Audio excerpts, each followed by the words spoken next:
Vivaldi's cryptocurrency will make people baroque. Sandwich! I hate it. Anyway, are they actually making a cryptocurrency? I haven't read the article. I just saw the headline that you guys posted. Anyway, I'm back. Hi. How are you, chat? What are we working on? Right. We traded. We're doing that. Right. Big pit. Work on that reservoir. Let's work on that reservoir. Hi, beer. Minier. Nothing.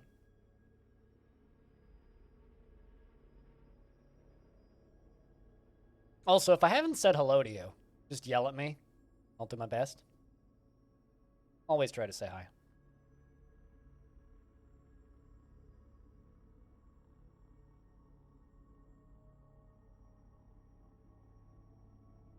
I think what we gonna do will be something like this right here.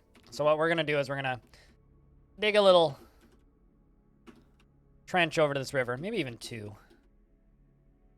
And then we'll put fortifications and stuff in the way. I probably should put in some floodgates, right? That would be wise. Floodgate. Let's just make 10 rock floodgates. Probably wise. And then if... and then we can just flush all that water down in there, and then this whole thing will fill up. It'll be good.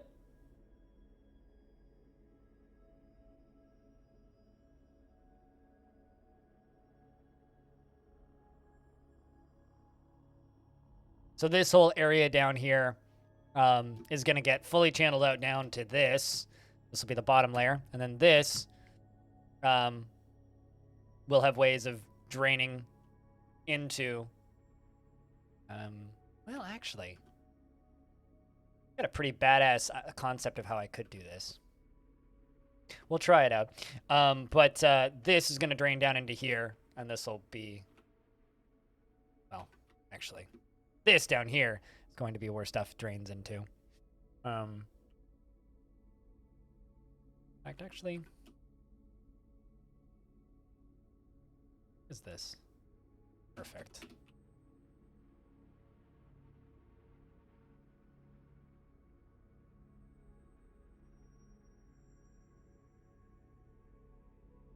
Get this started. We're also going to need drain pipes through here.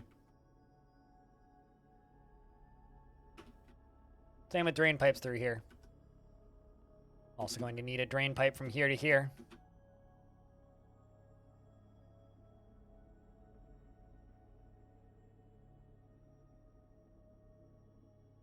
Means this whole area is going to look, slightly less fabulous.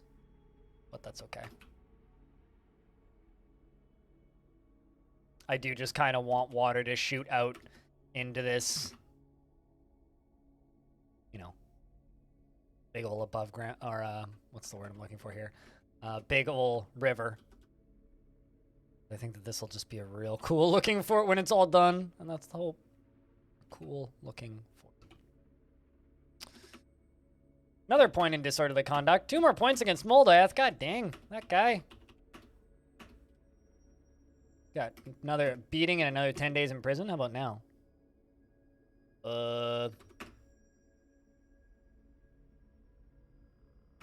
People? Hold on. Do I have a mysterious repeating crime? 37 days in prison. All right. Well, that's good. Maybe, perhaps... Oh, I see. This dwarf is currently tantruming. That's funny. This dwarf is currently tantruming in the tavern. And all of the dwarves are just seeing him tantruming. And so we're just extending his prison sentence. Oh, that's funny. Now he gets 92 days in prison. Which, by the way, prison not so bad in this fort. Chat, I'm just curious. What do you think of prison in this fort? The prison in this fort right now are just chains in the middle of the tavern. So you just get chained up in the tavern. Ideally, you know, I probably would have, like, drinks and stuff poured on your head. Maybe occasionally you get, like, punched by a passerby, or you get to watch a performance. It's great. They only know 4 songs, and they just sing them on repeat the entire time. Also, chat investments are open if you're present and would like to invest tickets.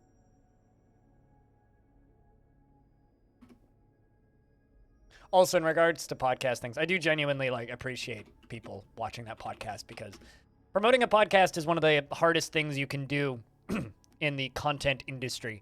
It's the reason there's so few successful podcasts out there. Podcasts are a grind and a difficult one. But fortunately, because you have to host them and there's a lot of legwork involved with starting them, there's a lot less competition in podcasts than in, other portions of the content industry. So that part is nice. And it is definitely something that we can grow. And as it grows, it'll be something that can be really cool in the future. It's also this is just something that I'm kind of thinking about doing. Anybody who's watched this stream for a while kind of knows probably that I like to interview devs every now and again. I'm going to start offering them a short podcast segment that we can stick in there and kind of promote it that way too. So we do stockades in the tavern instead. Dwarves don't have access to stockades, so instead I just put them in the tavern. So this is about as close as we're going to get to stockades. At least you get to discuss his problems with an acquaintance. He's making friends while just hanging out in the tavern. That's actually kind of an interesting thing. I never really thought about that. Delighted after watching performance. Well, that's good.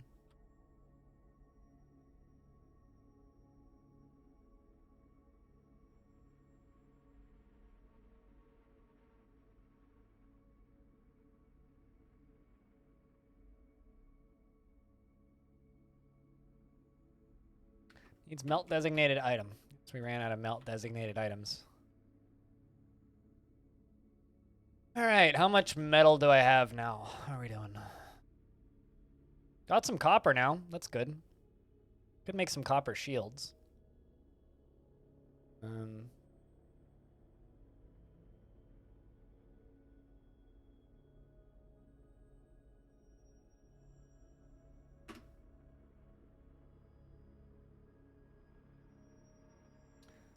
So, what's the other ore I have down here?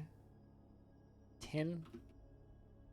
Garner. What the fuck is Garner? Is Garnerite zinc? To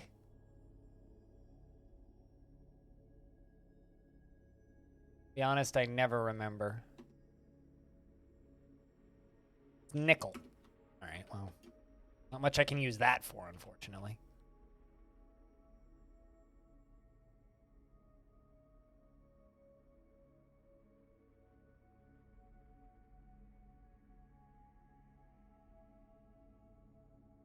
That actually seems like a great idea. Includes the prison and the tavern so that they can socialize. You're definitely doing that. Still kind of separate.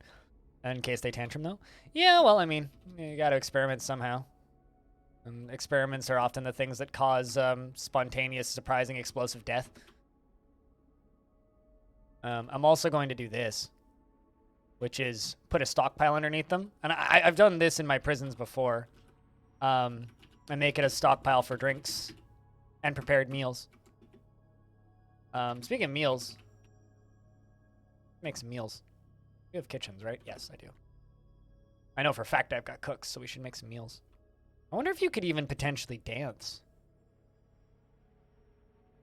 Something else I'm going to try and do here is I'm going to put a throne right there. I'm going to have to move these thrones around.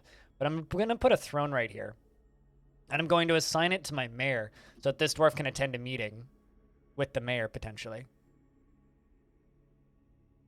How goes the stream? It's all right, Ronald. It's all right. Kind of quiet. I mean, it feels like a Saturday in here. It's been a quiet day.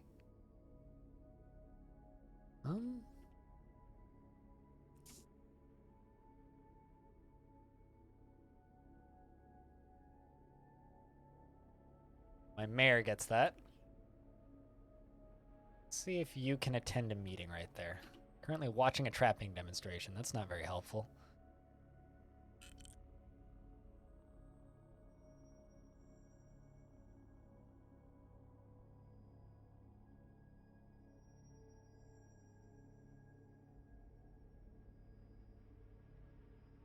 Mayor, I need you to finish that trapping demonstration. Also, backpack. And just quickly make a leather backpack. Before more people go to prison. Yay! All right.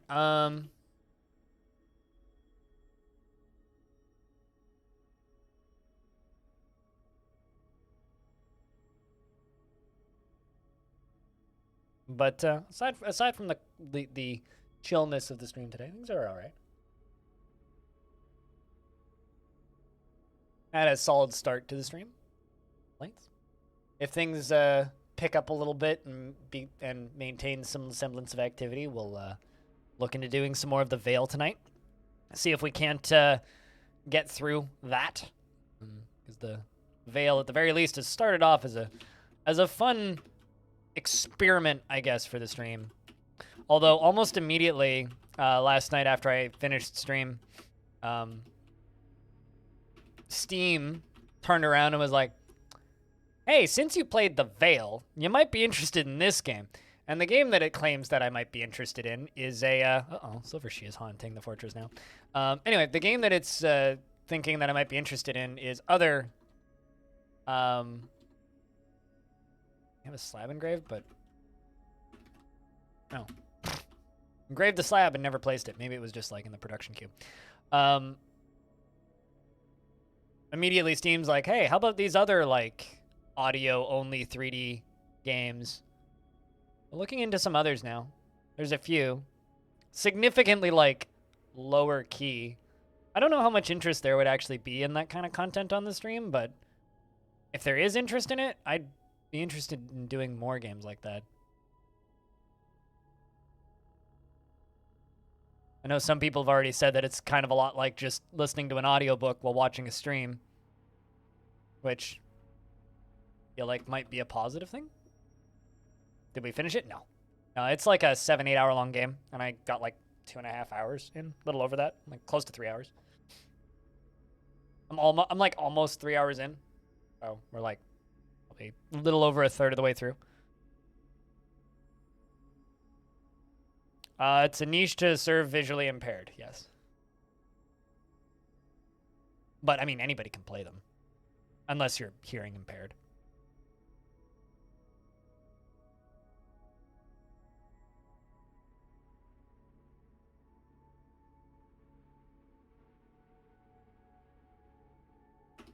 I'm just fascinated by games that are focused on accessibility, you know? Which is funny, because I play one of the least accessible games in existence. But as my eyes get worse, I am more attracted to that kind of thing. It's just like I've wanted to see somebody make a roguelike like that. Like a proper traditional roguelike that is audio-driven.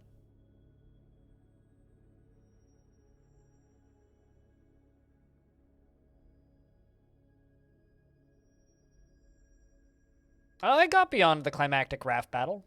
I finished that whole zone. Finished the next quest line past that. But I did get past it. There's supposedly like a larger city after that that's kind of where the rest of the game takes place. But anyway, this is the other one that Steam recommended to me.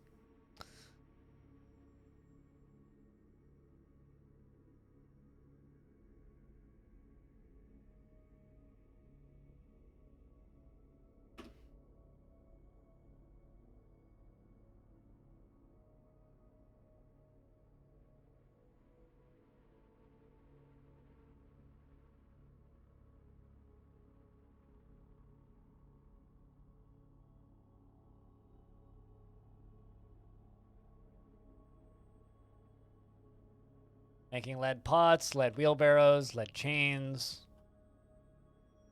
Working on all of those hatch covers. Need to put those in the bedrooms.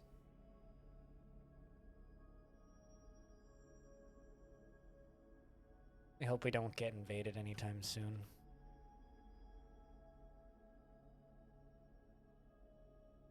Hey, that bridge is done. Okay. Gotta go up here. Put a lever in this room over here. This is going to be called front door.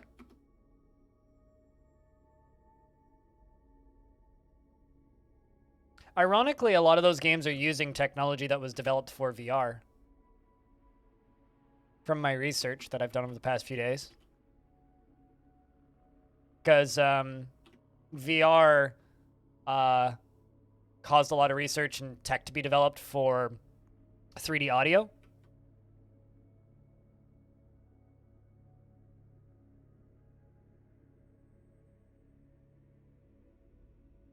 And we need a raising bridge right here.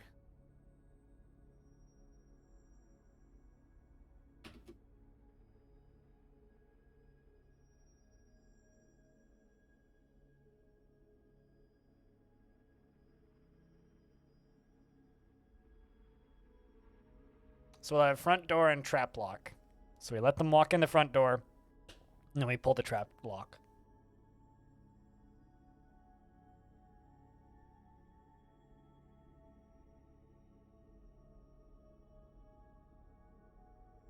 I mean, you know, you could also, like, cut your finger off while using a cutting board, right?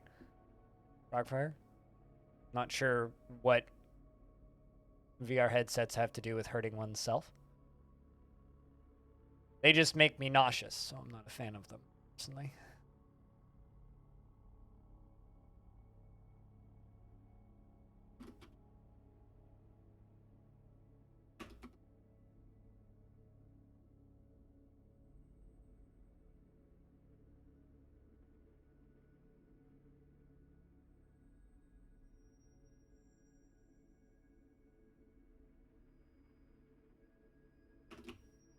Let's just finish this.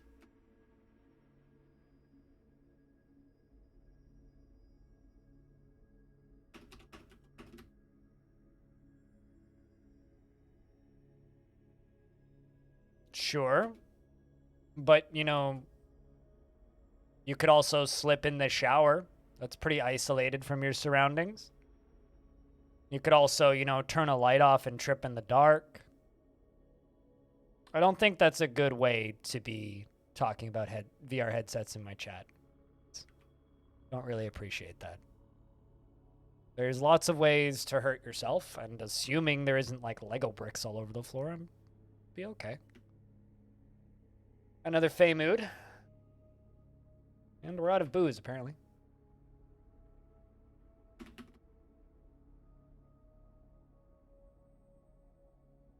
To me, that seems like fear-mongering, and I don't like fear-mongering.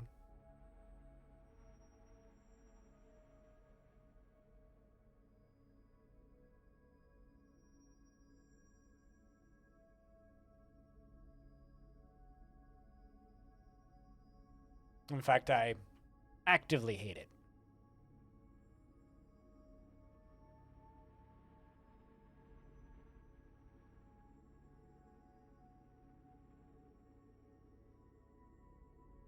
So, no, don't really appreciate that statement. Not a topic for chat? No, it's not a topic.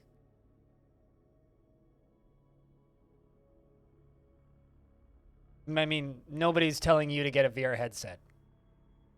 But VR headsets are also not a way that you hurt yourself.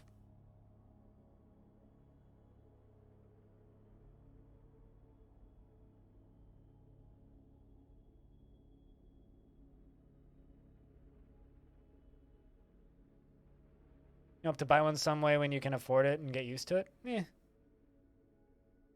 What's with this winding layout? I like making fun layouts. I mean, I could have done all of this on one layer, but that's no fun.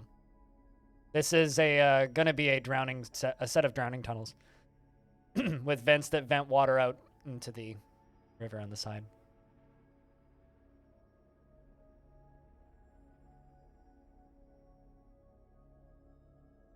This is a very long distance to walk for Strange Mood Dwarf. Fuck shit. Oh.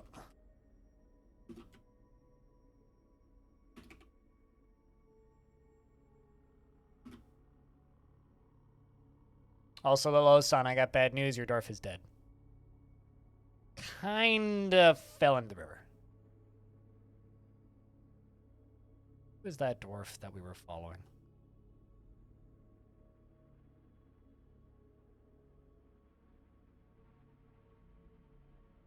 Have you been able to yell at somebody in charge? seem like it.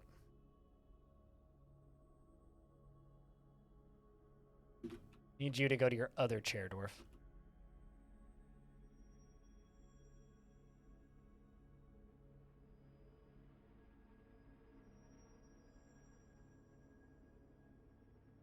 Did you have any kids? I'm not sure. Kind of hard to check your family tree now, unfortunately.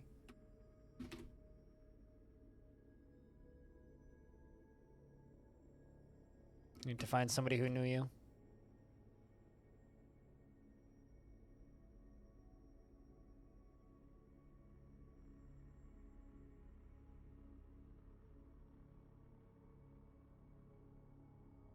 It's harder than it sounds.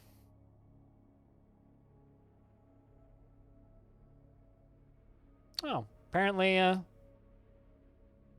that's interesting.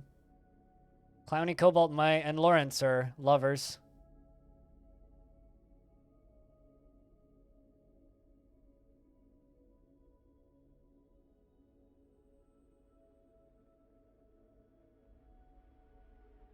Maybe you knew him. Aw, that's kind of sad. Silver, she was, married to Vinsati. Silver, she also died. I have no fucking idea, dude. I have to just find somebody who knew you. Silver, she know you? Checked you. About Disco Fox, who also died alongside of you. Nope, how about what? So you were just a massive loner, dude.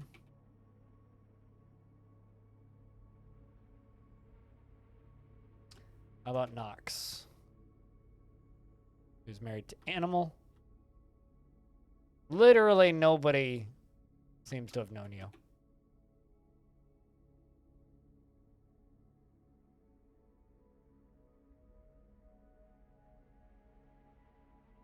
What about Vubok?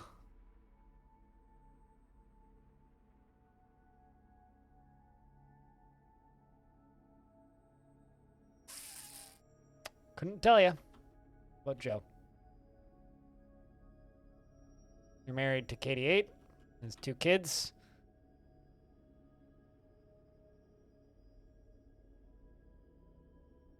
Nope. How about this Mark Storth? How about Katie 8? How about Stone? Yeah, from what I can tell, literally nobody knew you. What about this kid?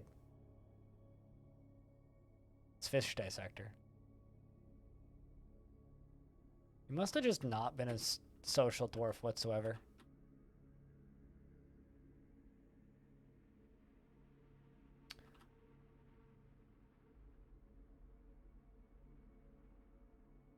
What dragon now?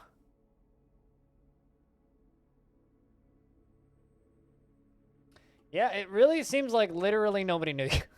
Let's check out the mayor, maybe. And then the old mayor as well, who died, unfortunately.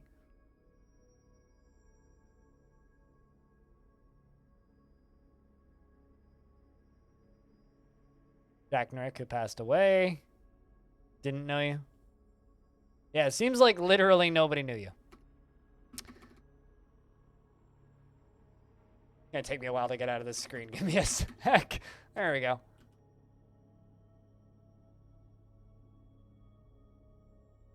It's in the other fort, and your dwarf hasn't shown up. But there's the possibility your dwarf may. Robotic Ronald.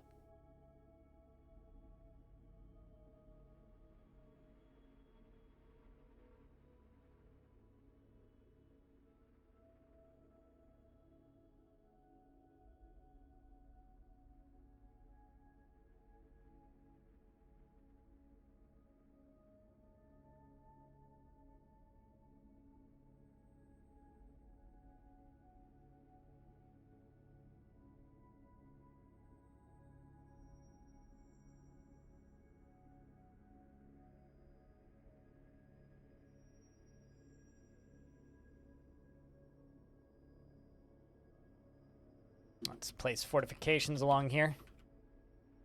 Over this edge. Bring in granite blocks for it.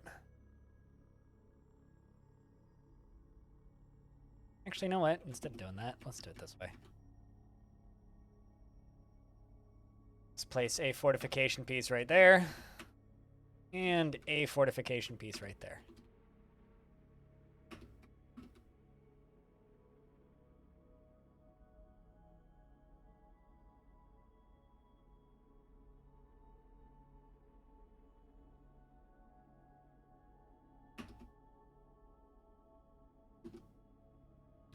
Gotta jump to the mayor's office stat, because, shit, that hasn't been placed yet. Alright, I need another mechanic. You're a spinner. Not the most useful to me currently, unfortunately, so instead we're gonna give you mechanics.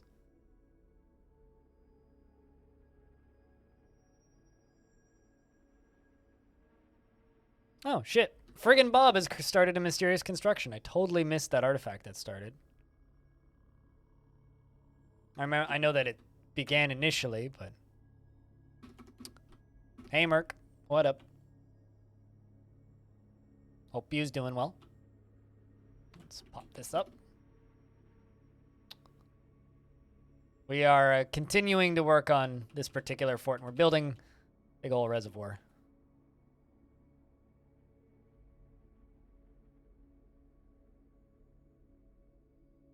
Problem is, I've just got way too many things going on right now.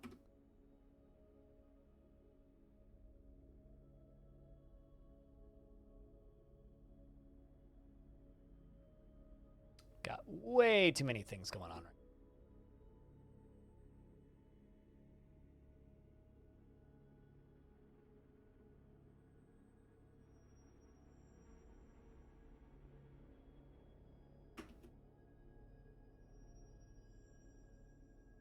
And Elomino, what up? Just got home from work, Merc. Gotcha. Aside from the growing sleep debt getting in you, getting to you, you're pretty good. It's been quiet. It's felt like a weekend over here, which isn't necessarily a bad thing. It just means it's been quiet. Aside from like the general chillness of today, just hanging out, playing Dwarfs, listening to some records at the start of the stream, and we had a crash earlier, which was a little concerning, but it hasn't happened again, so that's good. Saxul, aka Friggin' Bob, as the butcher, has created Shurky Lal Shek Thorith, a date palm wood scepter, and claims it is a heirloom in the name of the Hamley Fancestor, Techwood Diamond Grip. And it is worth almost nothing. It's called Perplexed Blanket the Torrid Spells. I agree. I am perplexed blanketed by this. And it's a date palm wood scepter. All craft worship is of the highest quality. It is an item. On the item is an image of a dwarf in date palm on wood. On the item is an image of a single cut gem in pond grabber leather. Cool. That is an artifact that got made.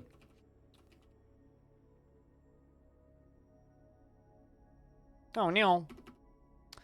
Looks like this here dwarf that is staring off into space. Seems like the tavern wasn't being in the tavern as like, you know, your primary living space is not quite enough to keep dwarves alive, unfortunately. You know what? I should really do this.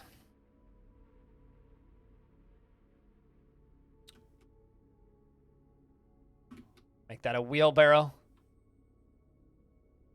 delivery system so that we just don't need to wait for all of this wood to be carried, because this is taking way too long.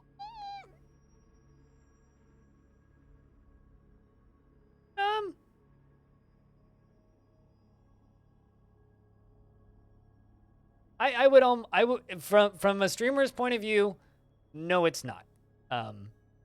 It's kind of like somebody who works in a restaurant stating that we haven't had a customer in 7 hours. Does that make sense? So it's like, chill day is fine. Like me relaxing. But when you take into consideration that, like, my job is essentially busking, like, on the side of the road, it's kind of not, it's not optimal. I'll put it that way. It's not, like, the worst, obviously. Like, quiet days are fine, but, like, can't have too many of those, because that's not good. So, I don't know if I necessarily want to agree with that statement. Because, like, streamers are quite... I've made this comparison for literally a decade now. Streamers are internet panhandlers. If there's nobody outside, it's a slow day, damn. It's like, I guess I could sit here and keep doing this same, like, Rubik's Cube or playing my Game Boy, but, like, I'm essentially an internet busker, except I exist in a soundproof box in a small apartment instead of I mean, sometimes I harass people, Anonymous. I guess it depends on the day. Some days I'm panhandling, some days I'm busking. Depends on the day and how much sleep I got.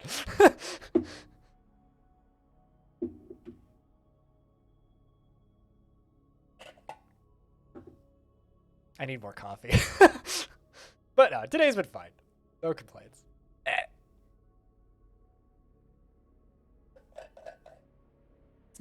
It's not like I'm not making rent or anything. Today's been fine.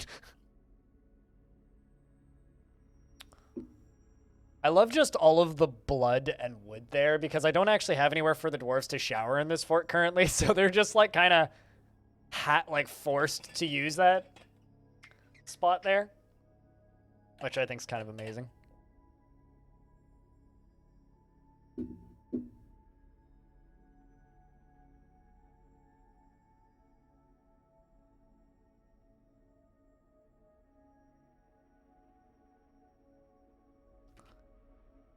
All right, so here's a thing that we're going to do.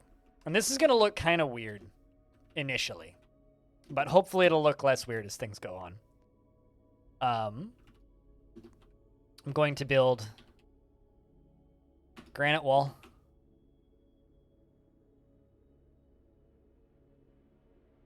I know what that means, Al Bravo. Who dat?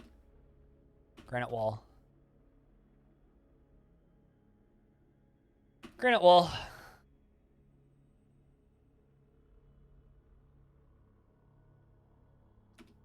Granite wall. This, out to here, granite. This, go all the way down to here, granite. Gonna go down one, granite.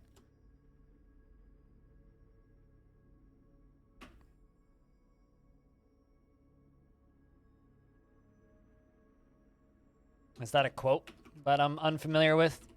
Feel free to educate me if I'm the uneducated twit here, which is definitely the norm. All right. So essentially what this is going to do is it's going to be a spiral, and then at the end of the spiral, it's going to pop up into here, and then the water is just going to go poof, hopefully build up a ton of pressure and fire a cannon of water down into here. Hopefully.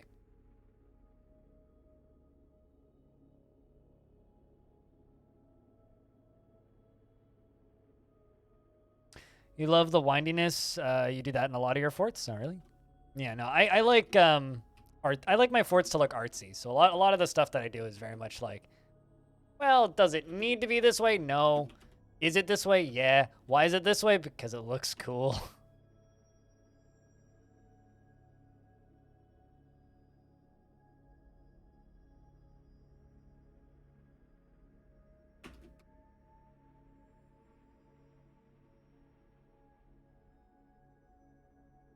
I mean, this is essentially going to be a trap hall. It's just going to be a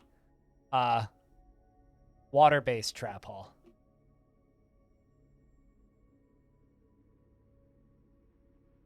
Awesomeness is a perfectly valid reason for anything. Most things.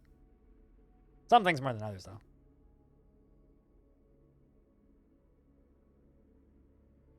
though. Actually...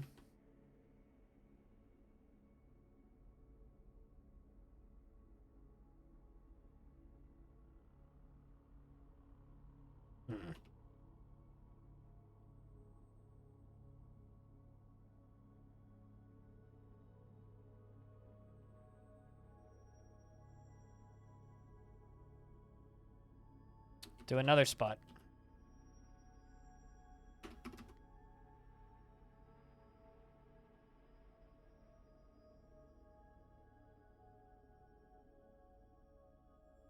But if I do this correctly, it'll only actually drain down in on the areas that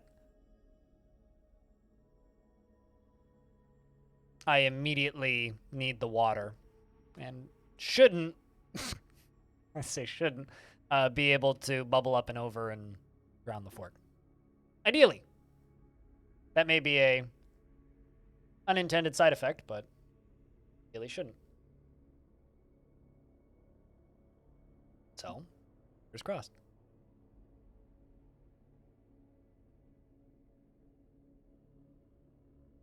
One of my favorite trap setups I ever built in a fort was this,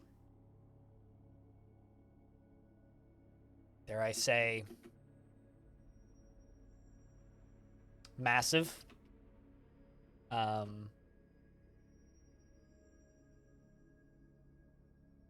construction, which essentially dumped lava on top of this massive winding walkway. So it was like this big snaky walkway, right? Which had a little spiral in the middle and then came back up on the other side. And then around it, the entirety of the inside of this edge of this volcano was hollowed out. So things would walk into the walkway, they'd walk down through the bottom of the spiral and then into the fort. Or I would seal the front and back door, they would walk into this long walkway, and then I would fill it up with lava and then flush the lava down into the basement, which was exceptionally satisfying to watch. Very, very, very much enjoyed that trap setup.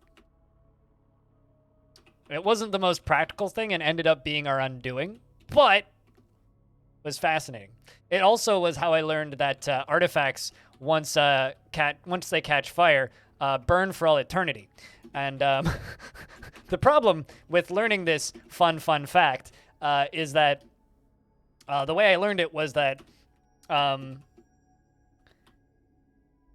I was trying to reclaim some artifacts from that particular fortress, and the fortress that I tried to claim them with was, partially made out of wood at the time, and on a very wooded area. Anyway, I sent out my dwarves to go reclaim said artifact because I was part of a different faction, and they came back and exploded into fire.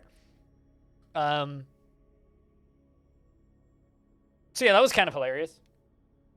That fortress ended up dying, but I got the last laugh. Not the one after it, but the one with the big lava toilet. The reason we got the last laugh was even though Intelligent Undead got in and killed my entire non-existent military and all of my dwarves, one of my miners was able to open up a hole into the volcano, and we did manage to lock them inside, which would eventually burn the whole thing down. You had a classic tower fence, winding loop trap hall, but instead of the walls, it channeled out on both sides with a 15 sea level drop, and there's Mark's dwarves shooting at them. Fuck yeah. Always a good setup.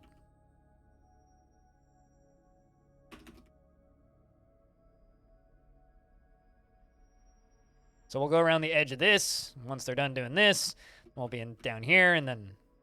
Whoa! Somehow I opened up the GeForce experience. I don't want to experience GeForce. Go away. I don't know what that hotkey combo is, but I hit it by mistake sometimes. Chad, do you have any combination of hotkeys that just happens in your computer sometimes, and you're like, I have no idea how I did this, and how do I change it back? Time for a second liter of coffee. Yeah, I know the feeling.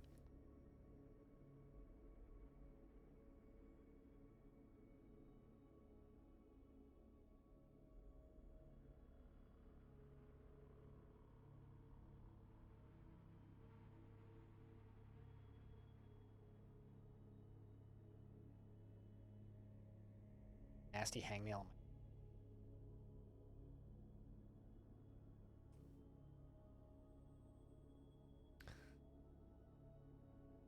And disable most defaults.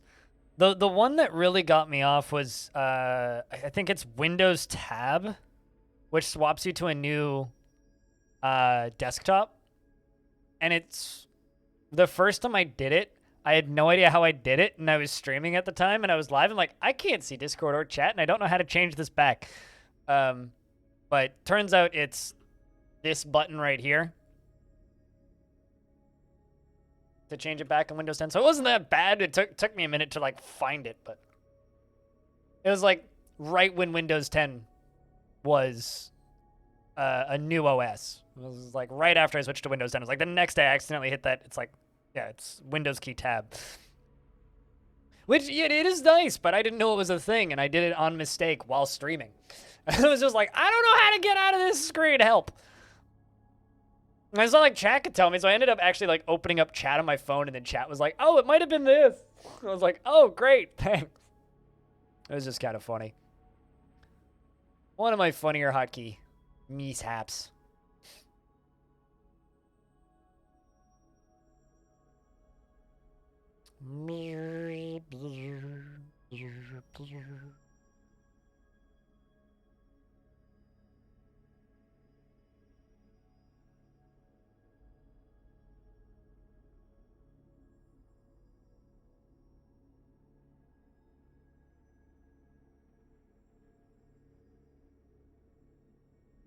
Keep getting emails about Twitch having webinars.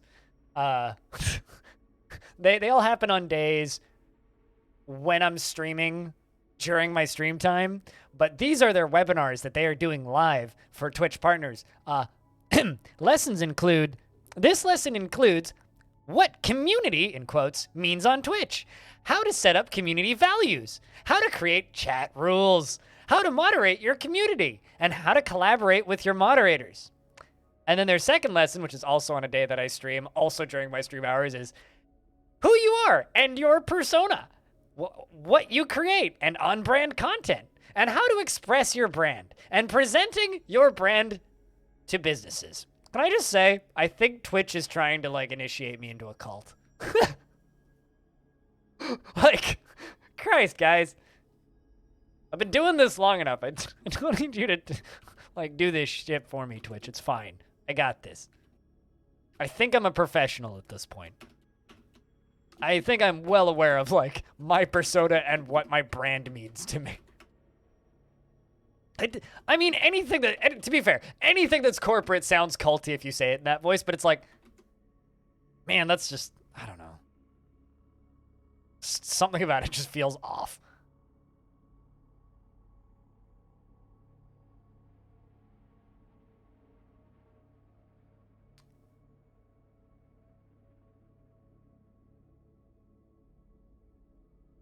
Ooh.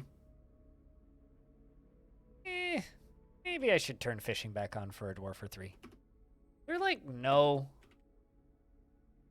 Wow, there really isn't much on the surface right now. Just a monitor lizard and a giant snail. Giant aardvark. Whatever that is. Oh, looks like it's in a cage. Well, that's good. Meaning I could butcher it. Still hoping we get another giant jumping spider. Which hasn't happened yet. Sticky keys by accident? Jupiter Hell got a negative review because somebody triggered sticky keys by accident. Which is funny.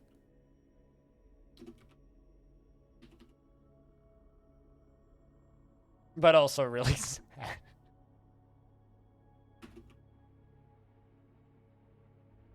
Maybe one of the saddest negative reviews I've ever seen.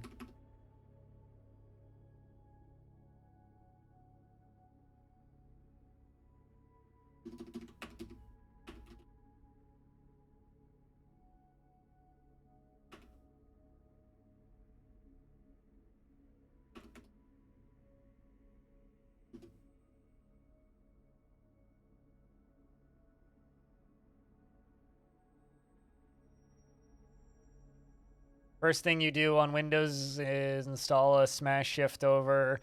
I mean, the first thing that I do on Windows is I uninstall the French keyboard. Second thing I do on Windows is I disable the hotkey to swap to different languages on keyboards. Third thing I do on Windows is uninstall all of the bloatware. Fourth thing I do on Windows is then install my preferred web browser at the time. Sticky keys is an anomaly of old OS design. Like, it's not something that's really used for any practical purposes anymore. And really hasn't been for a long time. But it's like, it's one of those things where it's, like, it had its place.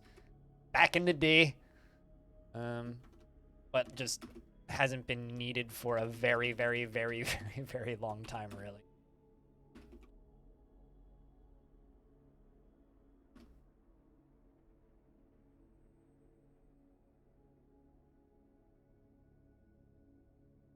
I would actually describe sticky keys as like one of those features that I wish modern OSs would do away with. But instead they decide to, you know, get rid of useful features, so.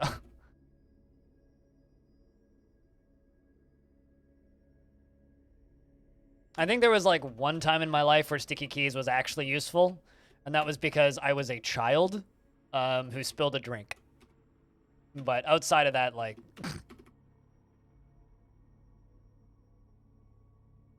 never been useful to me, like at all. Not in the slightest.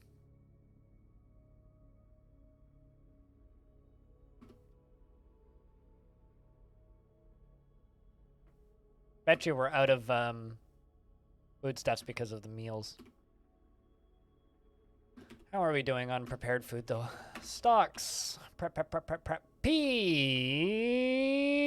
Cool. 996 prepared meals. Excellent. Lots of mussel roast, rhinoceros roasts, plump helmets. Hell yeah. Although the problem is we're cooking plump helmets. Shit.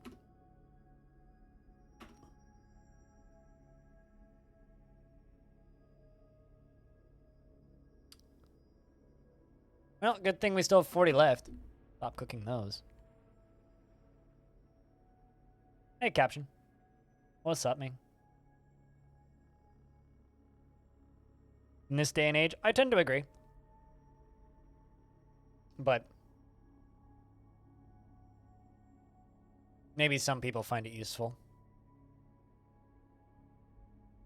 Well, I mean, I've been around, still streaming. Took a couple days off, but still here.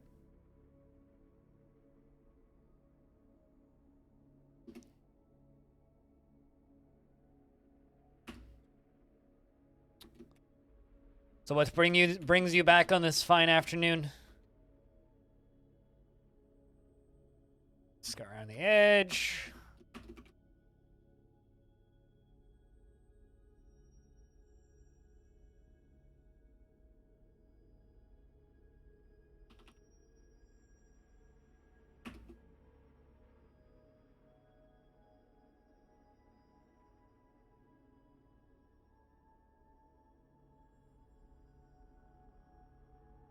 This is still going to take a little while to dig through. We'll get quicker, though. Ooh, what that? Oh, that's the giant aardvark ride. But you're going to go butcher, I think. Yes. Good stuff. The wet season has arrived. It's like the dry season, but wet.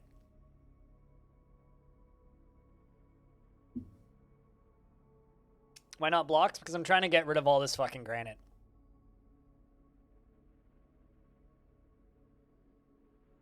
And trust me, we have a lot of granite. And you know, this isn't going to be a 1,000-year fortress or anything.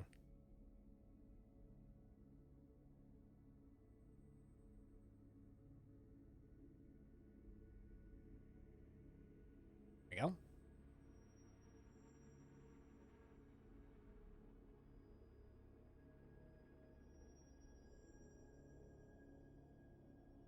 I mean, like, look at all this granite. Plus, all of this is mostly going to be granite. And diorite. All of this is granite.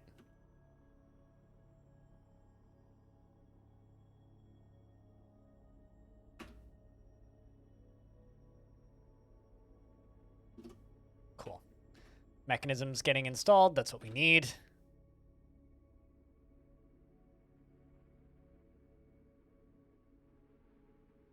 Cancels building, creature occupying site. Probably a dwarf standing or building wanted to be built. Yep. This a maze? No, it's just a really fancy water projectile compression unit. Basically, it's Mason has been missing for a week. What? Do we have vampire?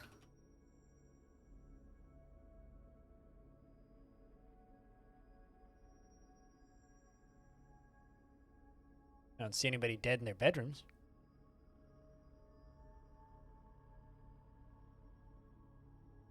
Giraffe kind of just went splat. Chat, I think a giraffe fell out of a tree. Or fell down a mountain. I'm pretty sure a giraffe just fell down a mountain and died. This is not Long Death, no. Long Death is still going, but this is a another fort that we're doing to kind of shake things up and break up the sameness of Long Death a little bit.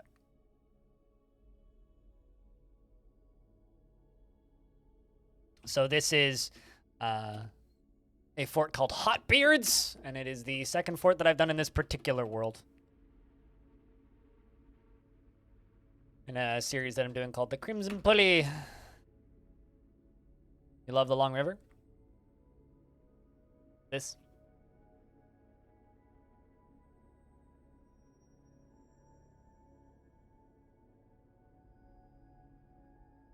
Speaking of, is there a dead dwarf down here, maybe? Nope. I mean, there's the ones I'm aware of, which are these ones, but unless somebody got knocked into here.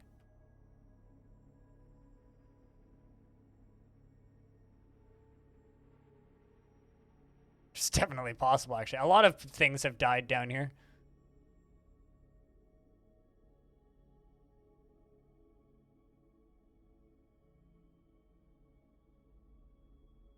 Let's just go to corpses. Death trap? What, this river? Yeah. Rivers tend to be that. It's one of his best creations, I would say, Rattle Salada. Welcome back, amateur. I mean, I normally stream 8 to 10 hours a day, right? So we're only at 6.5. That's what I'm looking for.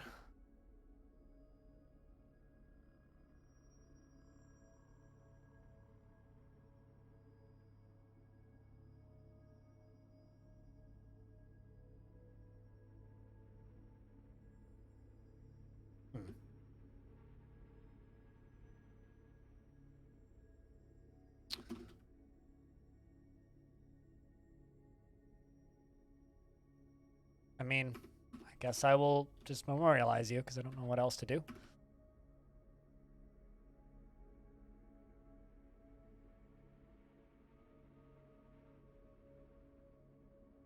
Your average Alaska river, what, a death trap? I mean, the Fraser River is pretty much a death trap too. It's a Canadian river, depending on where you go. Actually, chat, go to Google, type in Hell's Gate, British Columbia. Or here, I'll show you. Hell's Gate, BC. I want to see a death trap of a fucking river.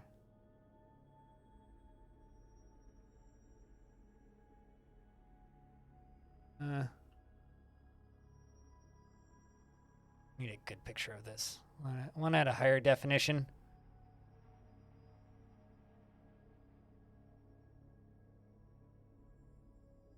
It's been a while since I've been here. This is actually pretty low water. I've seen it all the way up to here.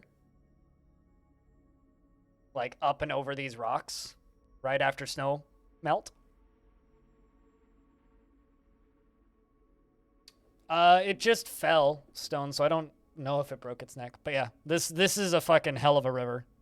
And this turns into the Fraser. People do whitewater raft down it and kayak down it, but it's like it's called Hell's Gate for a reason. Also got a really, really subpar kind of shitty beer named after it. Oh, here's a good picture. This is an old picture. An old picture of Hell's Gate. Hell yeah. Look at that shit. Imagine. Yeah, it's a cool spot to go. I've been there a couple times. It's been a while since I've been there last, though. Kind of a pain in the ass to drive to, oddly enough.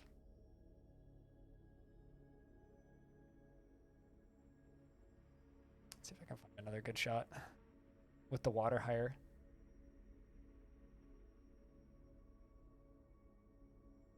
Seeing any of like the water when it's super high.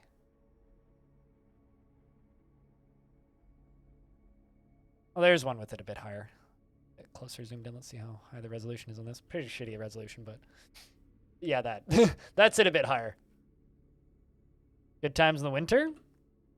I mean, it doesn't really freeze if that's what you're saying. The water's too fast for it to freeze.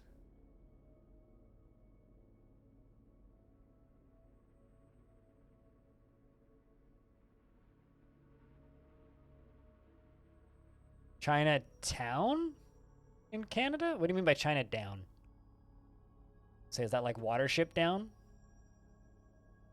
That shit gave me nightmares for years. All right, there we go. Ah, Chinatown, gotcha. Well, I mean, there's a few Chinatowns in Canada.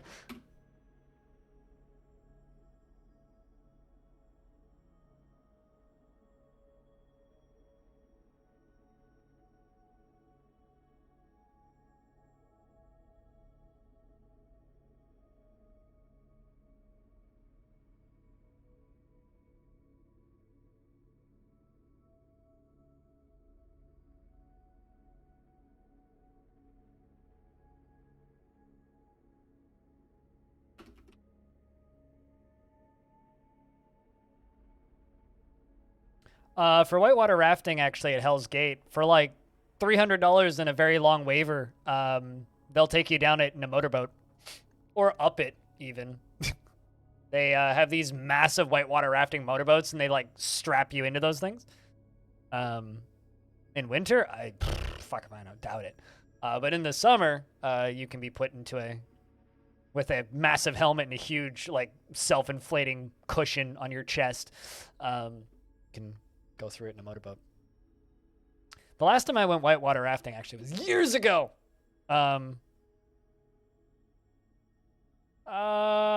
Disagree.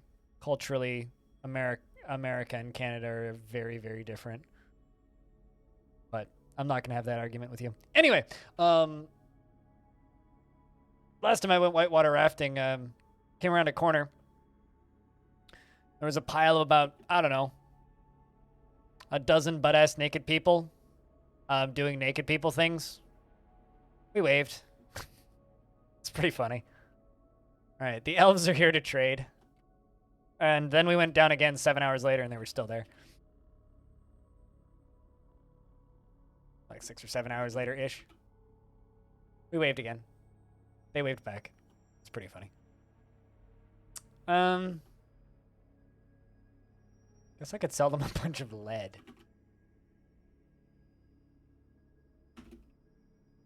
Let's just sell them our lead bars, because what the fuck am I going to do with lead? Not much is the answer. Don't elves hate dwarves? No. A lot of players hate elves.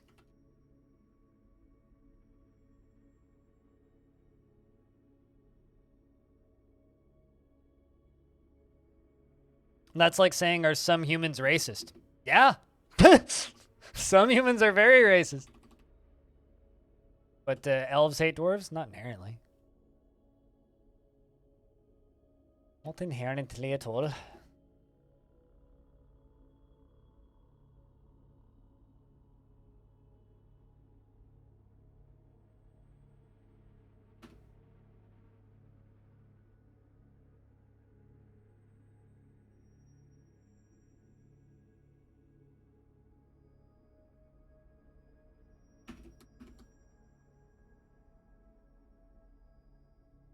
Also, chat investments are open if you want to invest your tickets.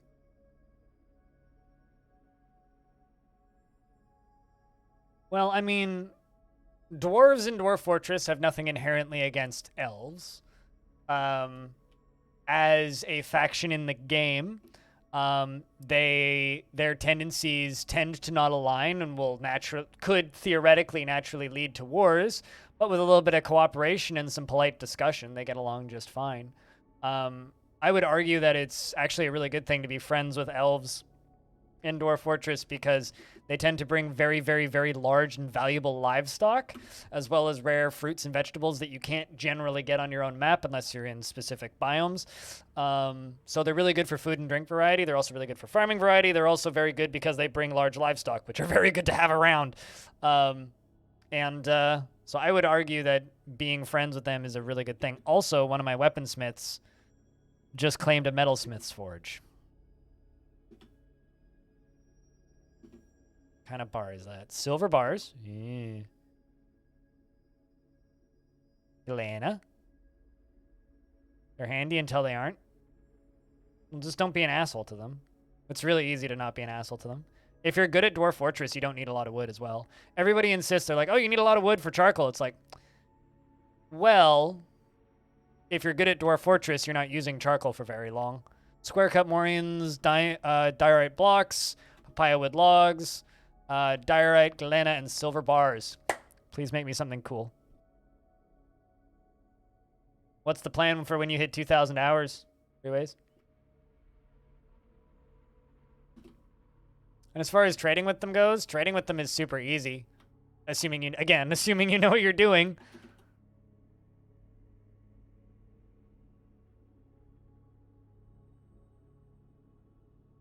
Just don't try and sell them wood. And you are fine.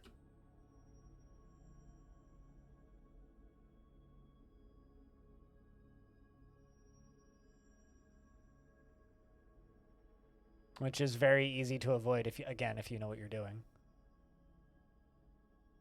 Sell you those. Sell you some lead splints. How's that sound?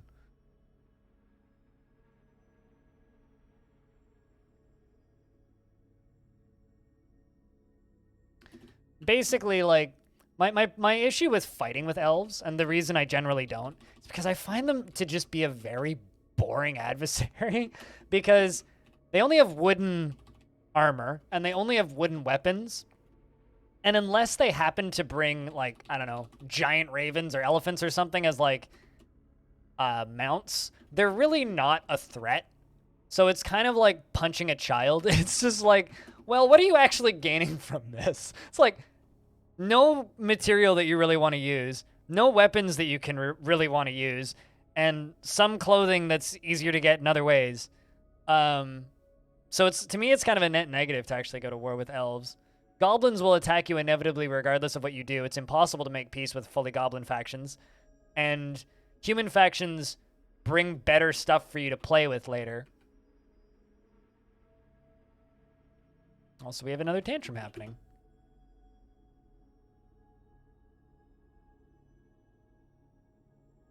So, I don't know. In my opinion, it's like the least interesting... What are you doing? In my opinion, it's the least interesting potential combatant to have in the game. So you beat the crap out of that dwarf and everybody saw it. Oh, we can't use that, but that is rad.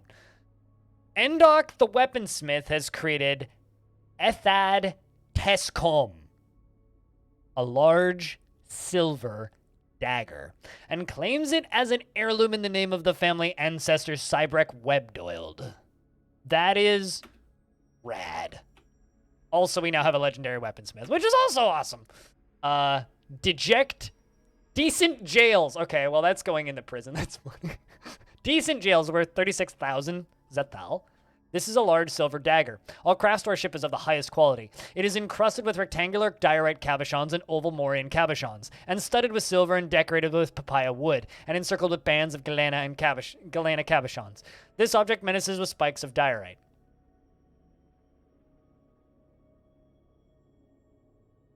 But unfortunately, they're not, what's it called? They're not mechanically developed, right? But I agree. That's unfortunate, Bastet.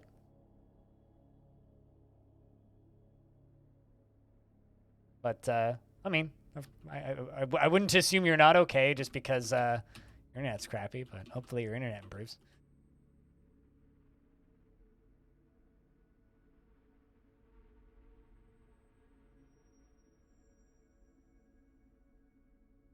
Daypalm Wood Scepter there. Lead grate we can use for that, and then the knife goes there. Also, as far as that bed goes, traction bench, you go here. Bed. What the heck happened to my bed?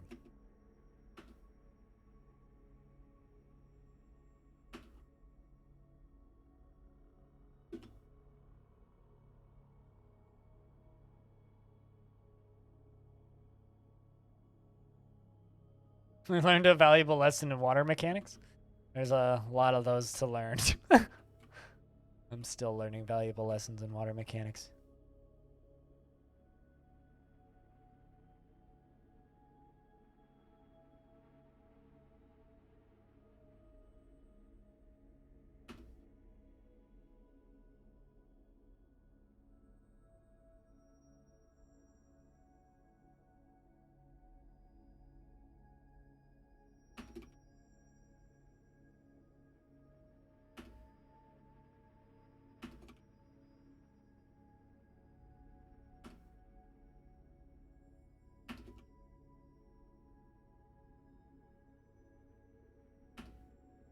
This is hopefully going to look pretty cool when it's done.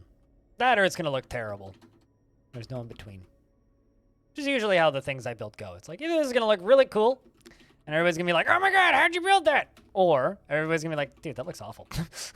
Why does it look like a penis? Is usually how this goes. So we'll find out. Definitely hoping for a non-phallic design.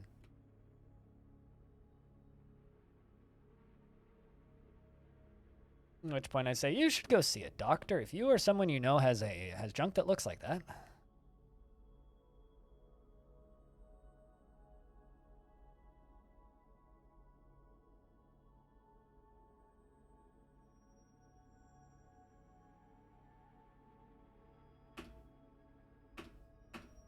All right, so let's put you in prison.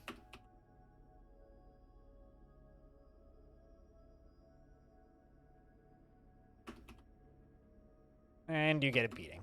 Well, beating for a beating, I suppose. Very evil idea about lava sprinklers and DF. Combine it with a water cannon to rain obsidian on your foes.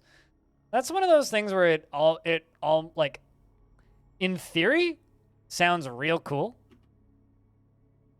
In practice, never works as well as you want it to. Migrants, eh? Where? I don't see any migrants.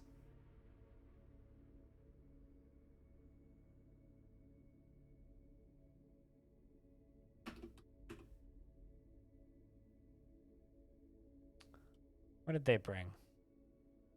Brought a lizard.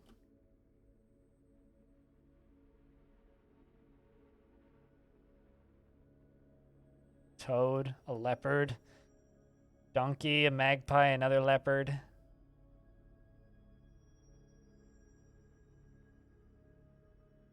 Bunch of plums. Did you bring sunberries? Oh, we're not so lucky. But I can buy all their fruit. And then we can brew some beverages from fruits. Pears and plums and peaches and things that we don't have on the map.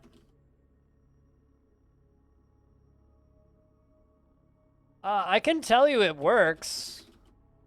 But it's one of those things like what would actually end up happening is water would end up on the bottom of your base, on the entrance. Lava would sprinkle down. You'd get a bunch of raining obsidian, which would be great. And then it would fill the cavern up pretty quickly, and it would end with you not having a constructed cavern anymore. It would just get filled up with blockages.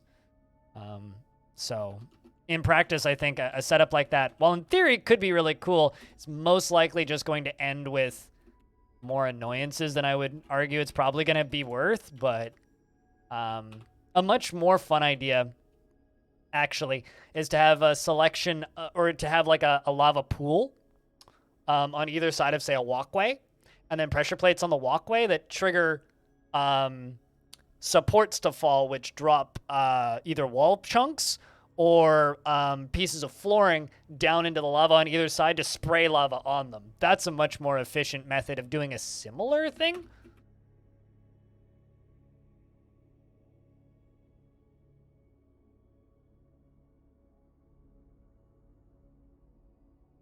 Just wait until a horse stops them. Minecart repeaters are fun. But they're like way too easy to just like get stopped in their tracks by like nothing. I kind of dislike minecart weaponry. They are fun to set up though. We'll probably do a fort focused on that in this world, but not for a while. I did that too recently around Christmas.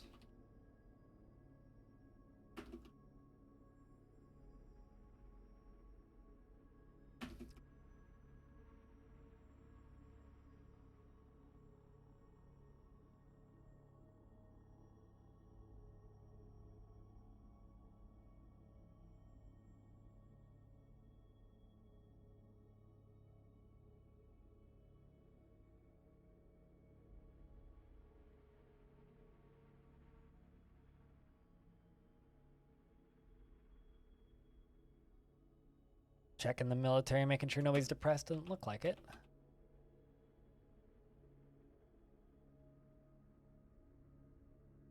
Yours are normally too small. Keep them bigger and wider. It's better for pathing.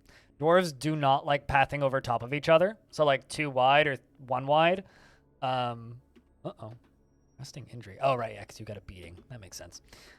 2 wide or 1 wide can often just kill dwarves, which is really a big bad. Not something generally. Shaken after reliving being beaten. What a hell. What a hell.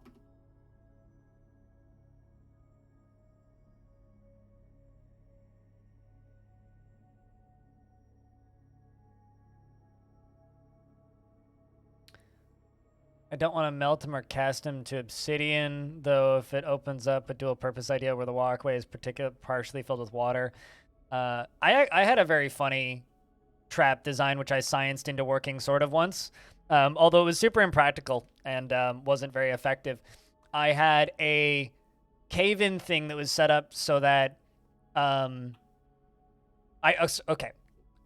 TLDR. I had water, right? And I would dump enough water so that it was like half full into my defensive front line, right? And the top of the map was a glacier, and I had a method of opening up to the top so that cold air from above ground would fall down into, or would drop down into the cavern. So I had bridges that I would raise, which would expose to the surface, which would freeze the water in there and make it into solid blocks, which would instantly freeze an enemy army. In theory, practically, it didn't work that well, but when it did work, it was hilarious. That was one of the things that I was more proud of that I constructed. That was a real good time.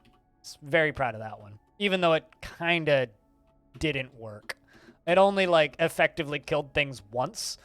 Every other time it like missed or didn't get enough of them, but it's definitely fell into the Rube Goldberg machine method of murder. Like the best kind of stupid. I mean, there's a lot of kinds of stupid, but yeah, it was certainly a kind of stupid. I don't know if it was the best necessarily, but.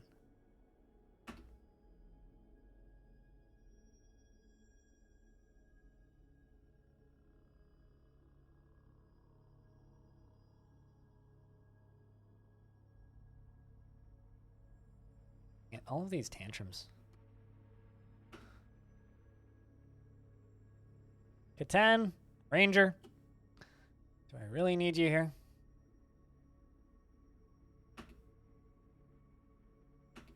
Just get out. Take your significant other with you. I don't want to deal with your tantrums anymore. This fort is really nice. You will accept it as such. Now, anyway, meanwhile, I need a replacement for that military person. Or bone carver, not the most useful. Are you...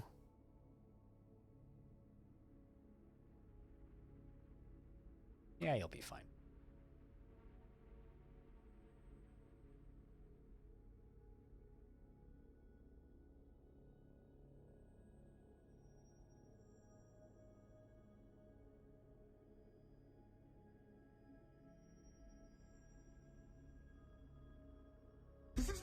Madness.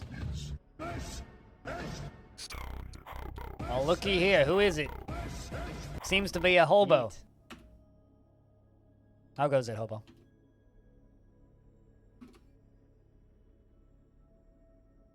Most of us do, Merc. I only know one person who doesn't suck at Dwarf Fortress, and it's Cupo. Pretty good. Pretty good indeed. Been a quiet day today. Uncannily quiet.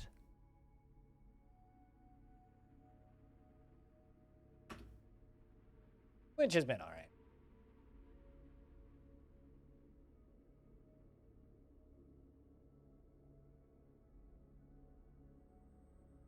Built that out of the wrong material. Whoopsies.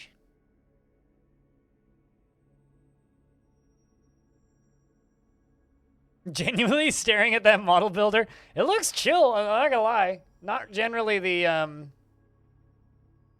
sort of game I play, but I don't know. I was also staring at it this morning. It just looks super zen.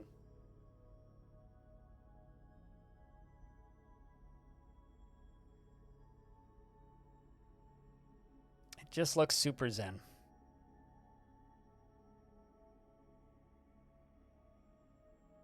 These elves have picked a very strange way to get out of this fort. I guess this is the optimal route out the side door right now. Yeah, it is GMG published. Means if you want, you could give FG money. I haven't used Green Man Gaming in a very long time. I don't think they ever even actually paid me because I don't think I ever made enough from them to, you know, do that anything with that. Well, hi. Hi, Jess. Hi, Jess and friends.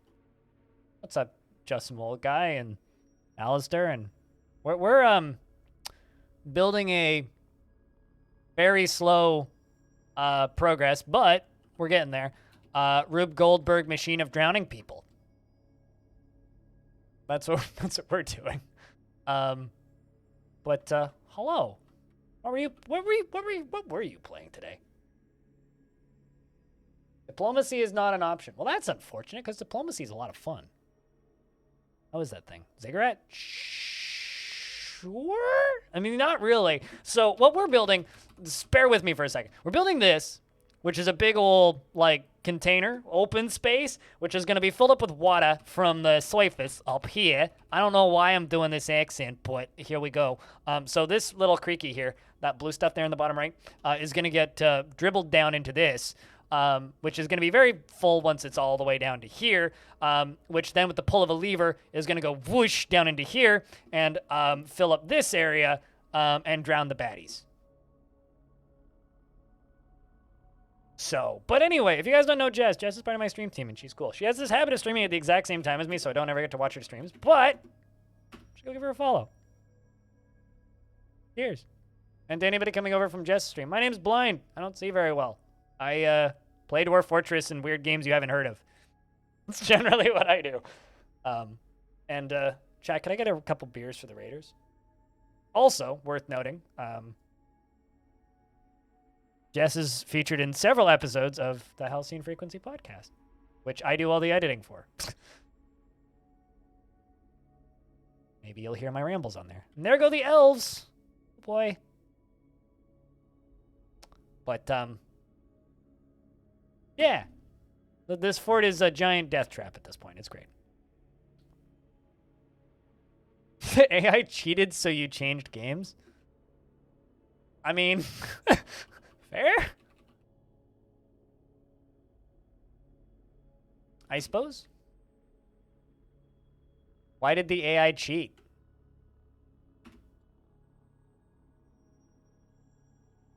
But how is diplomacy is not an option, if I can ask.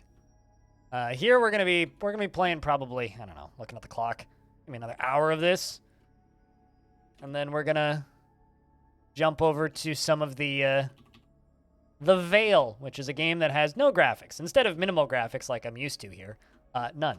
Which is a game that's accessible for completely blind people, which kind of fascinating to me.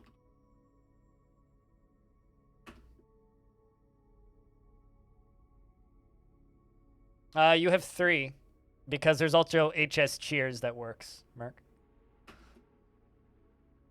Everybody has 3, technically. HS Cheers is a Twitch global emote. I guess 4 if you count emojis. But emoji-branded beer seems dangerous. I know FG has a GMG code. I've never made enough money off of Good Green Man Gaming for it to be worth me even keeping it, so I don't even know how that shit works anymore. I mean, I assume I'm still a partner with them unless they, like, canceled all that. I think I am, but it was just never worth it. There was an uprising and the enemy army was sieging the capital, and you marched your army onto their tile right as the siege hit 100%, and because the order of operations was the same as the same. Okay, fair enough.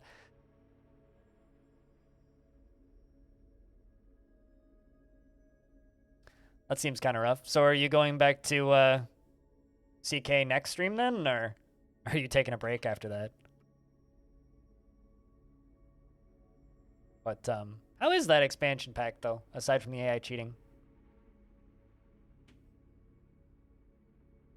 And your kingdom was usurped? Rip. Well, wasn't meant to be, I suppose. That sucks. But also that's kind of funny.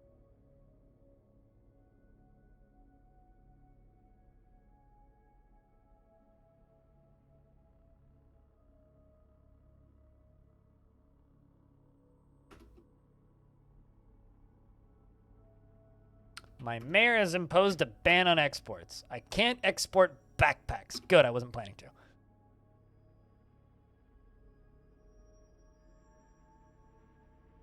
Adds a lot of new aspects to the game, but TBH, you're so rusty with the base game that you've barely scratched the surface.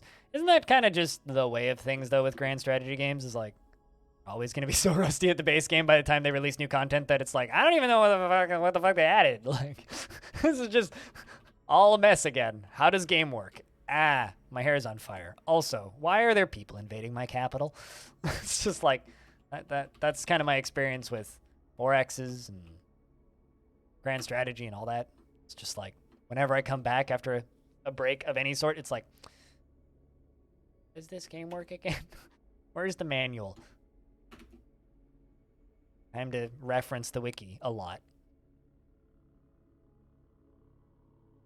But that's good that the DLC's neat. Glad you're enjoying it. To anybody who came over from Jess's stream, if you have questions about Dwarf Fortress, I could probably answer them. This game is free. It's got more content than the vast majority of games that exist. And, it's, pretty okay, you could say.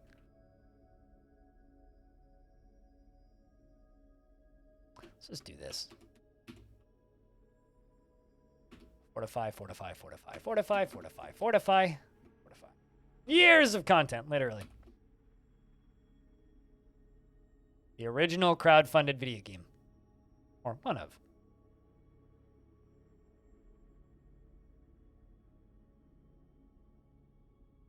We're just, like I said, building Rube Goldberg machines of murder and drowning. Mostly drowning.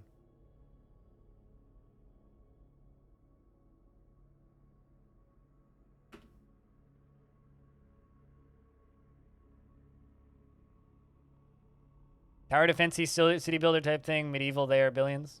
Okay, you just told me that it's a game I don't need to play. Good to know. I wasn't totally sure what it was. It didn't really look like something I wanted to play, but just like, I don't know. I just, there's just something about, yo, it's a city builder, but tower defense. It's like, humble. Something other games already exist. Something. But, you know. I like to get stuck in my ruts and just do the same thing over and over and over and over and over and over and over and over and over and over. So seems neat. Seems like something Evil Trick should play though. Yeah, just buy it on Steam. Do that. I played Rogue Tower. I don't even know what that game is. I've seen some other people streaming it, but Rogue Tower. What even is that? This is the first time I've gone to the store page for it. Looks really ugly. It has mostly positive reviews.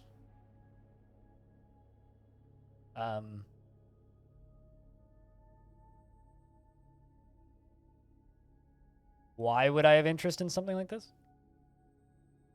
Tower defense? Yeah, I like there are good tower defense games out there, but I don't stream tower defense games. Steam it is. Well, I mean, of course, GMG's not going to put a game on Humble.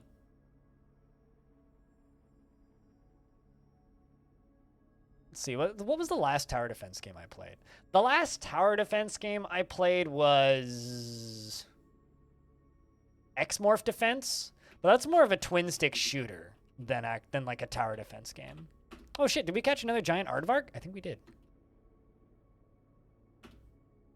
Hey, and 2 giraffes, hell yeah. As well as our giant jumping spider, which of course, you know, is just capital J in this game, so not scary.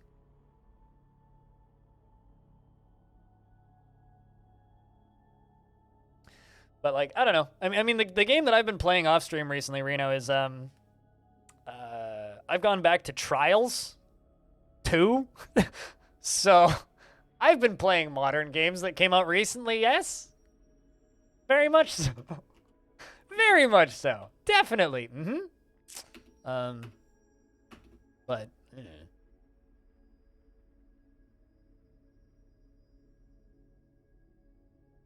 modern games for modern gamers.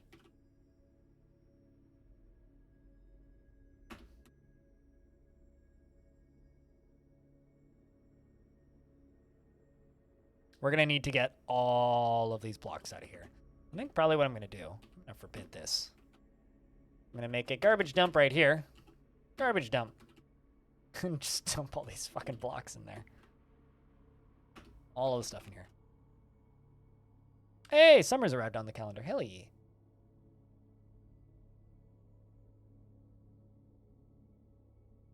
But seriously, thanks a lot for the raid, Jazz. Today's been quieter than a weekend over here. The 2008 motorbike game. Yep. The extremely specific precision physics platformer. Trials 2. So fucking good. Game is incredible. Like, it's like so much better than the later ones. Like, Ubisoft completely dumbed them down after they got bought. Like, I don't know.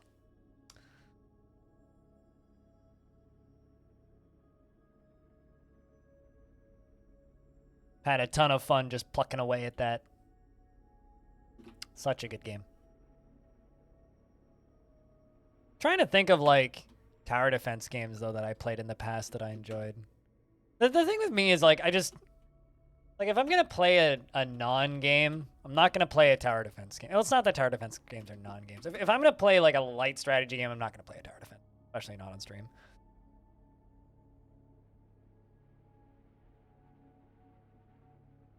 Just find those games kind of boring.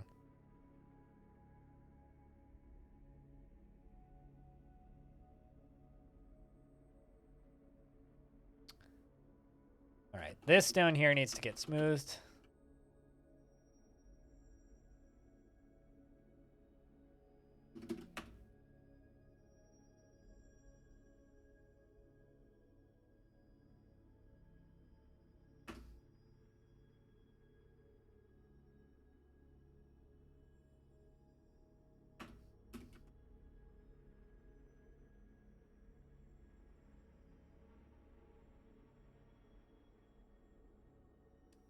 Yeah, no, the 2 games that I'm really doing on stream currently are like just Dwarf Fortress, and then we're trying to get through the Veil, which is I don't know if I want to say it's hugely underrated, because like there are elements of that game that are not actually that interesting, but the things that it does well, it does really well. Things it does well, it does really, really well. Just nice to see stuff like that. We're getting all those bits and pieces out of here.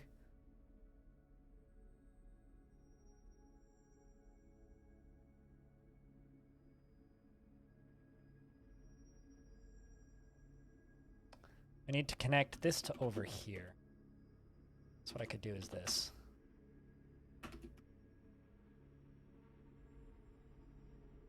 But chat, what have you been playing recently? Games or otherwise? I feel like I've gotten really bad as of late of keeping up with recent releases. It's like I never just have any idea what's coming out anymore. I just kind of stopped caring around halfway through last year, I would say. It's like, unless it's something that's like perfectly pointed at my tastes, it's like, I just don't even care. Generally, too much Bannerlord. I was actually watching a stream of Bannerlord recently and feeling like I need to go back to that, but also like, eh.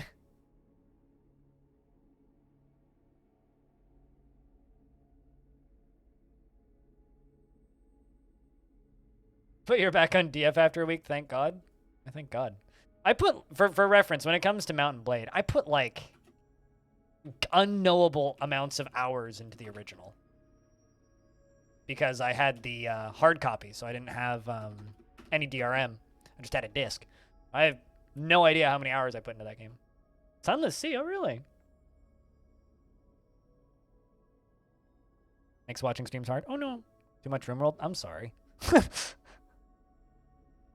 It gets more of your time than it deserves. Try playing Dwarf Fort. Similar, but also completely different. And free. And it deserves your time. Just saying.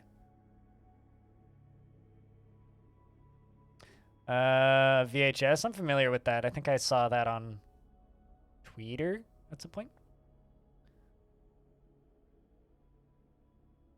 Instead of doing generators. Yeah, not my type of game at all. Humans have arrived. Their wagons have bypassed my site. Well, that's unfortunate. The Chief Treasurer's arrived, though. Well, that's interesting. Why'd they send the Chief Treasurer instead of the, Interesting. Kind of fun.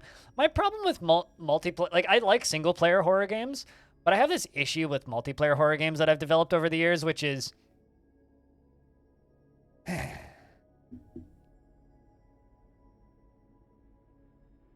I like it when horror games are scary and multiplayer games stop being scary very quickly.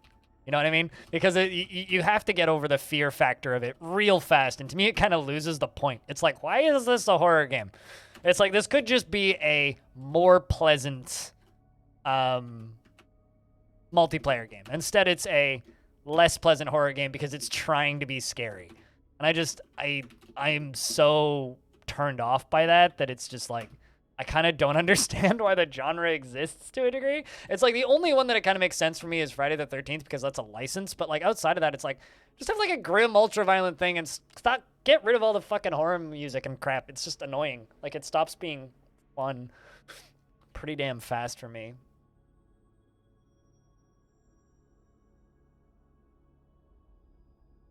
I mean, that's not a new feature, in-game voice. A game that I'm kind of crossing my fingers and super hopeful for, and you can sign up now for free, is for that genre. Didn't the Friday the 13th game have local voice chat? I got that game free at one point and played it for like an hour with a friend, and I swear it had that. So, not exactly new. Plus, I'm pretty sure what is the name? Prop fuck? That's not the name of it. Prop Night. Is that the name of it? The Dead by Daylight, but you're a box. Prop Night. Yeah, that has that too. I watched a stream of it once. The game looked very poorly designed. No, not Prop Hunt. Prop Night. Different game. Phasmophobia. Phasmophobia actually looks like is actually a good game though, right? Like that's the thing is Phasmophobia is designed in a way that like it maintains the fear factor, whereas something like Dead by Daylight is like gone. But when I'm talking about like fear factoring games, I'm not talking about like cooperative horror games. I'm talking about like PvP asymmetric, one person's the killer, everybody else is the hunted kind of thing. But this is something that I'm super hopeful for. And you can request access to it. Which I've received access, I just haven't like confirmed it yet. This is something I am super keen on, because it's just Space Station 13, but it runs smoothly, and in one menu, and doesn't require Beyond. So this is just going to be a completely free game, and this is maybe one of the better release date jokes I've seen in a while when we code it. But this is something I'm super hopeful will be good.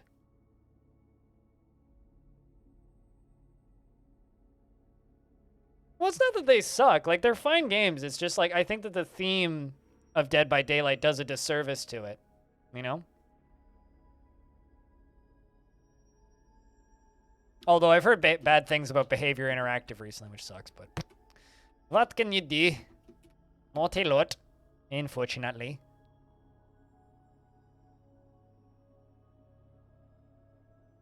Migrants have arrived? Did they actually arrive this time? This is weird. I keep getting migrants arriving, but they're not actually arriving. Like, they don't enter the map. What is up with that? That is weird.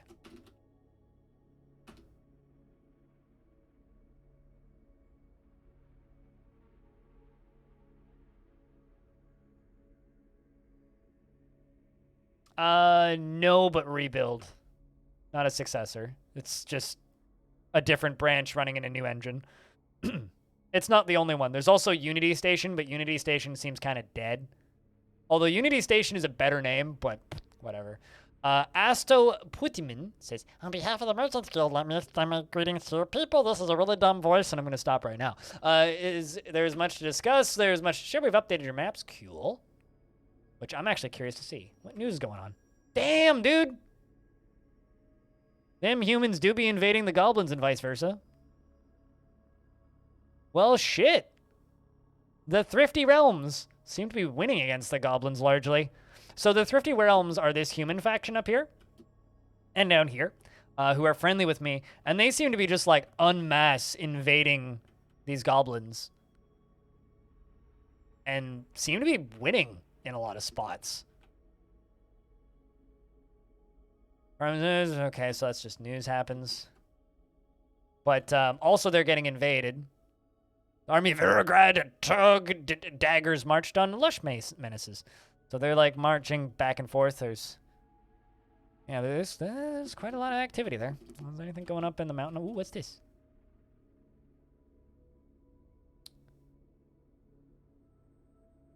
Waterton was conquered by the hate of praises. Goblins conquered a dwarven fort. And news happened in the home.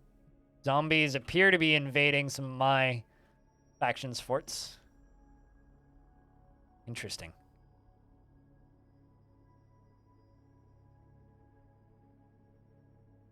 Doesn't surprise me. They probably wouldn't surprise you if they're raising a lot of smart undead army.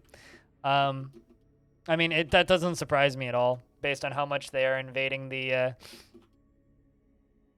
goblins. They've probably raided some books or slabs or other things and the like.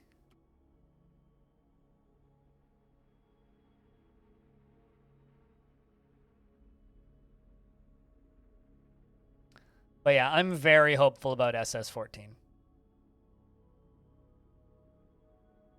Very hopeful about that game. And it's been a while since I've been, like, interested or hopeful about anything related to Space Station 13, so...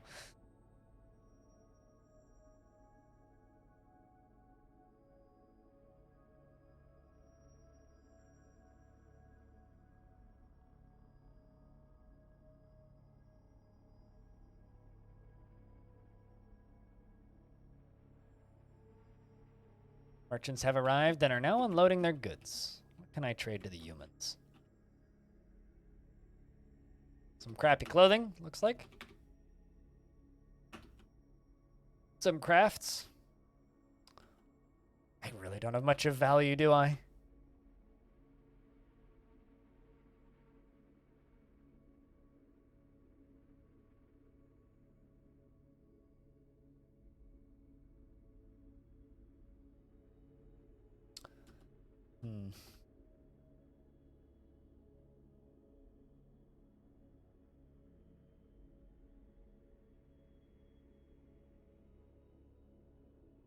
Yeah, that's probably about it.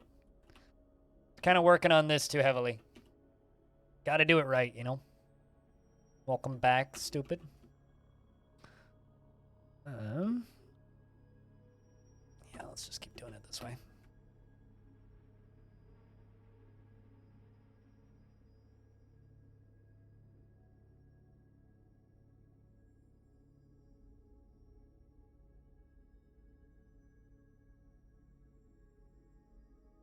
What requests do I have of the merchants, eh? Do they not have metal? Oh, they're there. Okay, I was gonna say, what? Request iron, bronze. Iron and bronze. And on behalf of the Merchants Guild, let me bid farewell to you and your stout dwarves. Alrighty, Humie.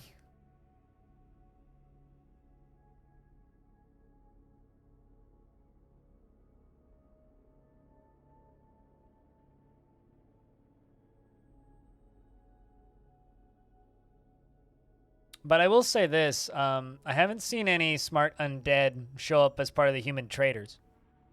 Here's that, worth noting. Not that that means a huge amount, but...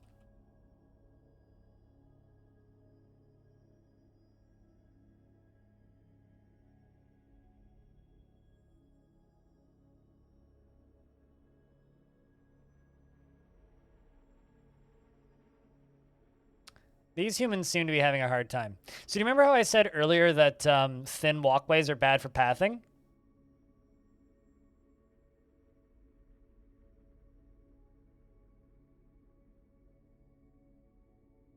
You know, a friend of mine who I haven't seen online, someone I used to play games with years ago, who I haven't seen online or in my chat in a very long time, Reno, used to swear that the scariest horror game he's ever played is Counter-Strike. Because of sudden jump scares of, ah, loud noises. Or, oh no, scary guy filling up my screen when I'm trying to snipe. And you know what? I respect it. Genuinely a horrifying game. I mean, this was before Escape from Tarkov existed, so...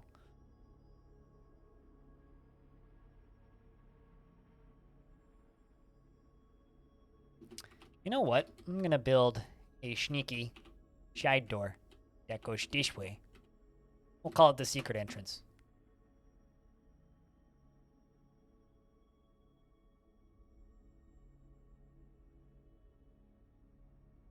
What, that Half-Life is the scariest horror game? Why is that? Half-Life Alyx, maybe, but... The only reason I know that Half-Life Alyx is scary is because I watched a Let's Play of it. It takes way too long for my dwarves to run in and out of this area, so... Oh, hey, those humans figured their way out. Oh, my assistants. That's lovely.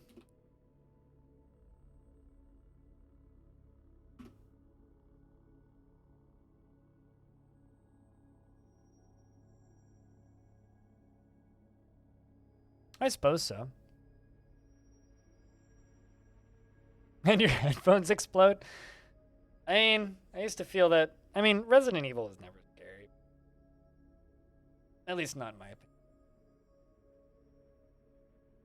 Had some startling moments for sure, but...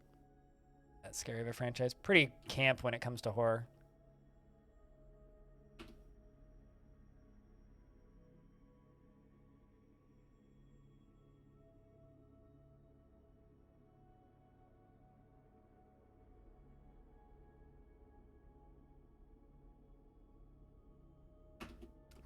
anything of value to trade them, and they can't even carry it. That's too heavy.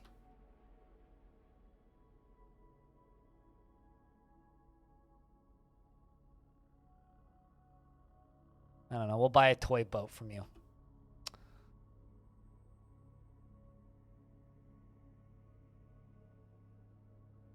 Ooh. Forgotten Beast, Eduma Thebai Alu has come. A towering beakless hummingbird. It has 2 long curving horns and a bloated body. Its lime feathers are patchy. Beware its poisonous vapor. All right, well, that's kind of fun. I would like to fight this, but we're going to give it a minute. We're going to wait until we are done with our current project. Artifact door, go there. Artifact doors are indestructible, so I can lock it during sieges and not have to worry. Just have to remember to actually lock it. Brew some more plants.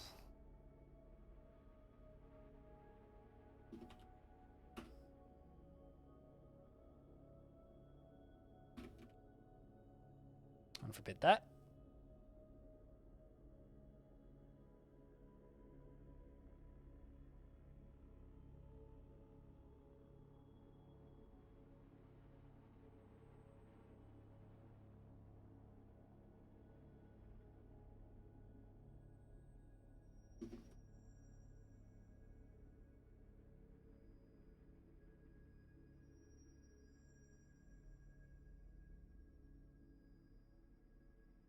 Does it just have a long tongue?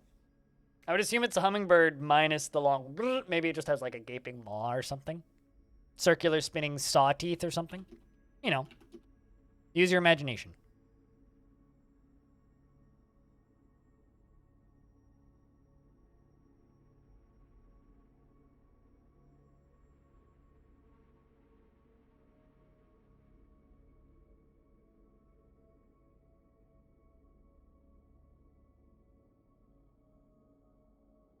That or like a giant suction cup, maybe? Maybe it's like an anteater. I never played, nor did I really watch much Bloodborne. Nothing against it in principle, it's just never had a PlayStation. Never will.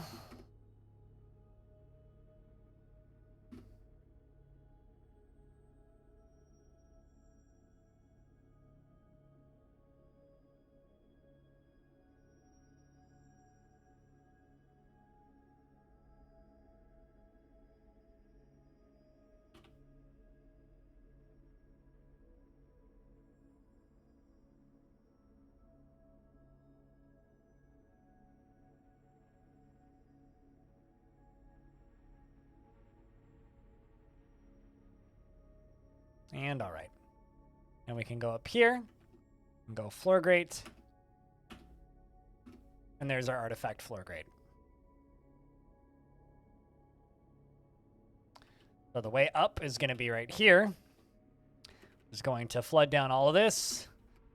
And then we're going to have 1 spot in the middle, 2, and then 3 down to there. 3 big whooshes.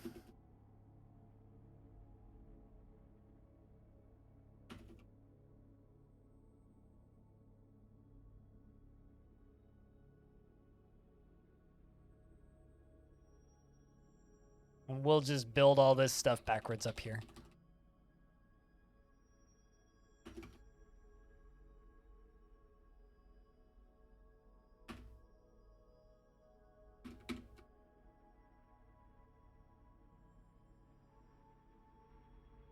You know, I'm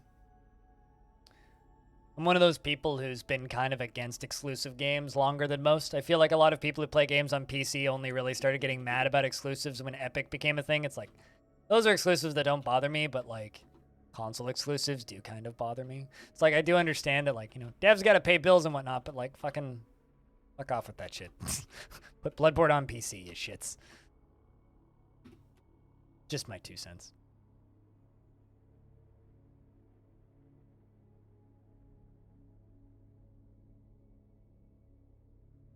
They absolutely should, but it's not going to happen.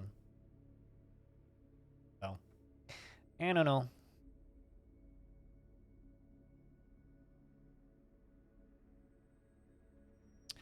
Sweet. Mining's getting done up here.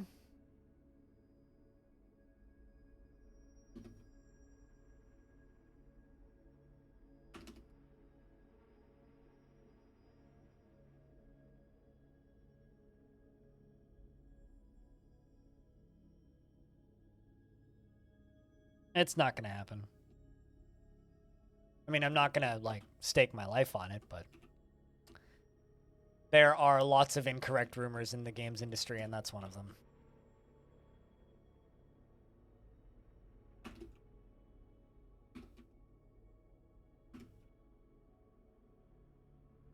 There's also a top-down Zelda-style fan demake of Bloodborne.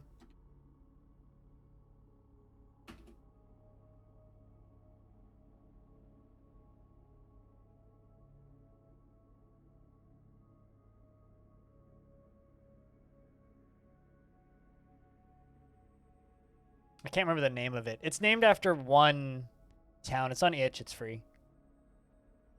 But there's 2D makes. There's that recent one that just came out that makes it look like PlayStation, and then there's one that makes it look like kind of a top-down pixel art Zelda style thing.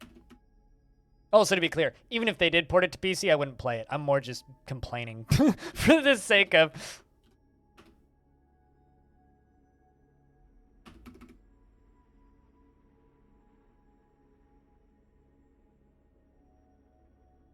I mean, I watched quite a lot of streams of it when it came out. That atmosphere is kind of soiled by its lack of frame rate. Just an opinion, but... like, why even bother? When you can't even have an acceptable frame rate in your fucking game. Game runs at sub 30 for most of it. Like, that's just offensive.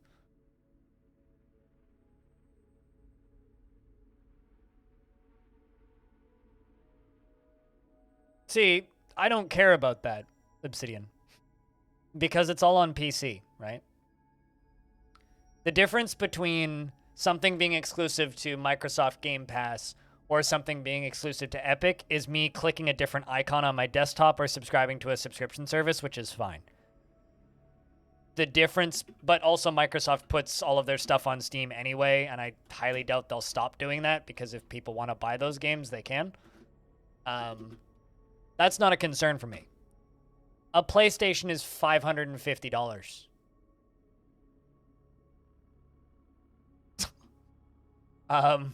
A PlayStation 5 is closer to $1,000 in Canada right now. That's a bit of a difference. And then you have to pay full price for the game.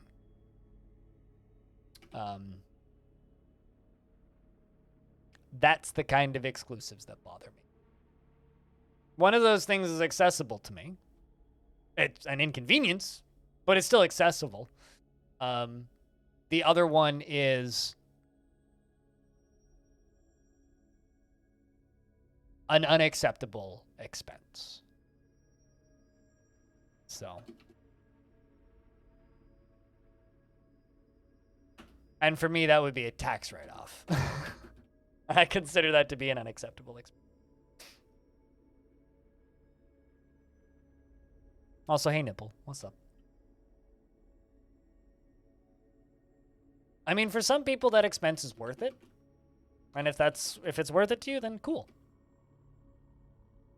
Not worth it to me. Never will be.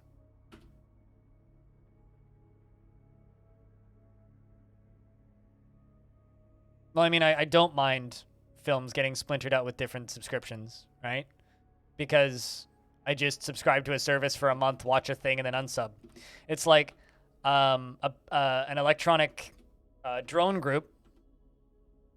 And also, fuck the corporations in general. But like, just as an example, a drone group that I really like, sometimes more electronic synth pop stuff, Boy Harsher, put out a movie recently, which is exclusive to Shudder. So I subscribed to Shudder for, well, actually, I got a 14-day free trial to Shudder, watched it, canceled it, and now I will continue to forget that Shudder exists for the next 2 years until a movie shows up on there exclusively that I will then rent and watch. It doesn't really become a problem until stuff starts becoming regionally exclusive, but then I'll complain again. But that hasn't happened yet, so it's not currently an issue. And even then, VPN. So, you know, to me, it's a significantly less of an issue than fucking $500 for a console. You know, it's like, I mean, pick your evil at a point, right? At the very least, it's compatible with the device that I own.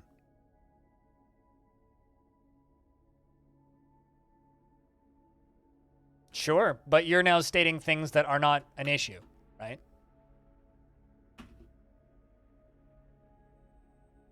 Like, yes, that is an eventual possibility, hypothetically, that they could theoretically do in the future. But that's not an issue right now.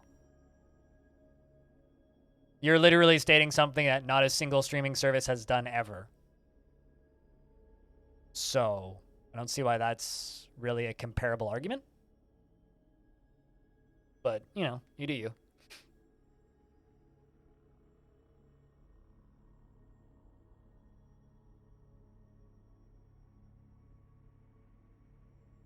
Also, you're still assuming that all games are going to be exclusive to streaming services, which I don't think is going to be the case. I think a lot of AAA games are, but other stuff not so much. The Were-Lizard, Lamb Mukabe has come. A lizard twisted into humanoid form. It is crazed for blood and flesh, and its eyes glow green. Its umber scales are small and close set. You will know why you fear the night. Oy vey. I don't see any dwarves. Oh, there's one. It's Lear the Tanner. Luck, Lear. Falling through the river and is dead. Where, lizard? I don't know where. Somebody want to clip that? Found the lizard, guys. The were-lizard jumped into the river to fight with a water buffalo. Bit the water buffalo, got him. The were-lizard bites the water buffalo. The were-lizard attacks the water buffalo cow, but she jumps away. The were-lizard bites the water buffalo, got a bite probably, and then says, I was close to a waterfall. I am very content. Bites the water buffalo in the lower body, tearing the fat, and then slams into an oxbow and blows apart.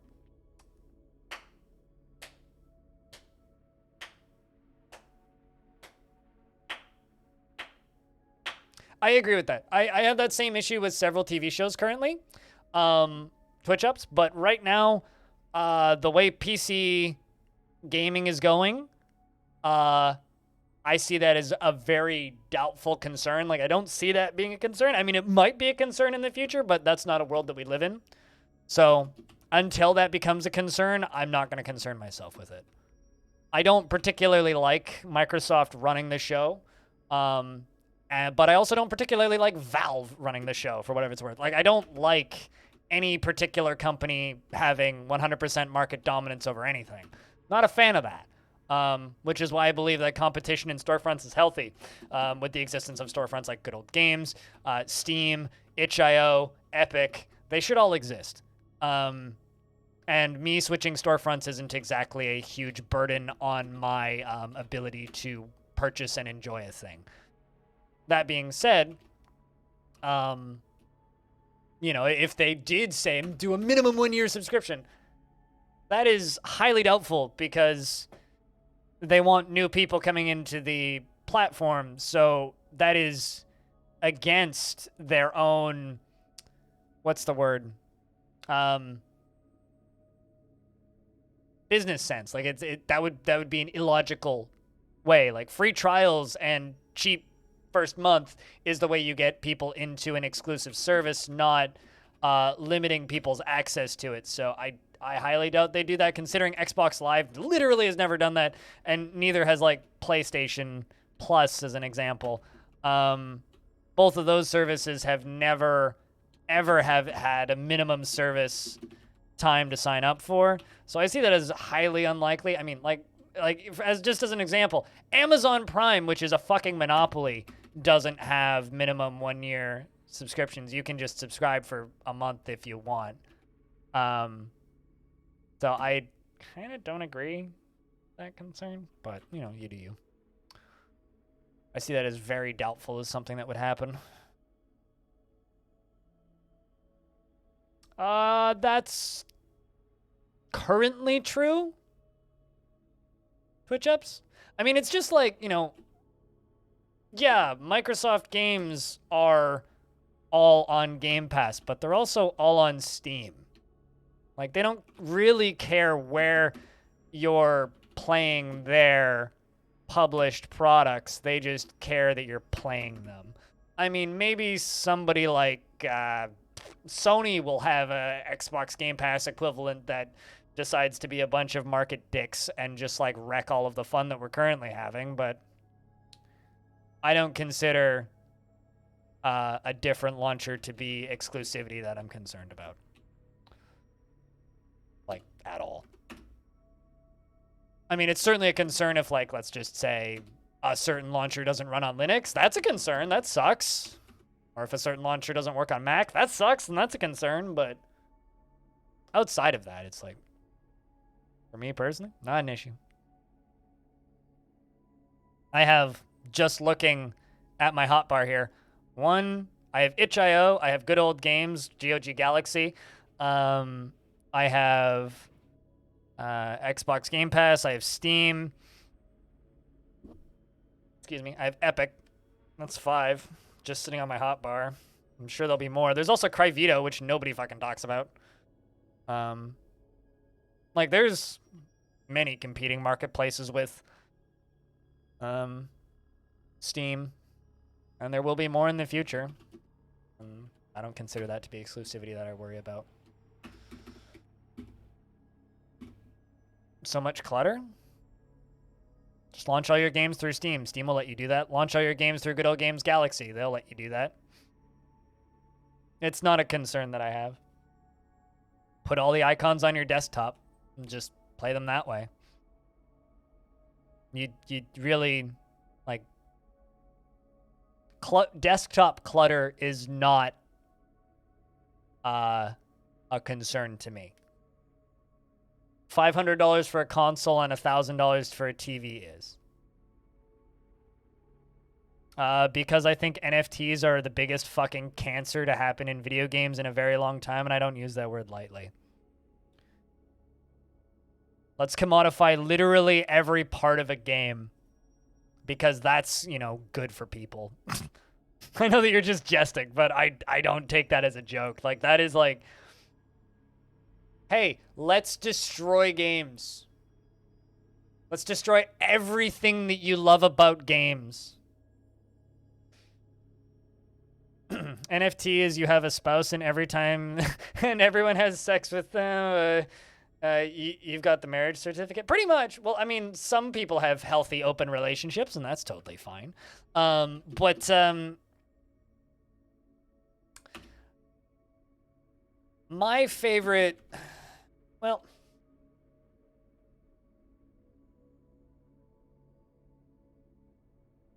my favorite analogy is like, yo, do you remember when Nintendo said that their amiibo would do things in all of their games?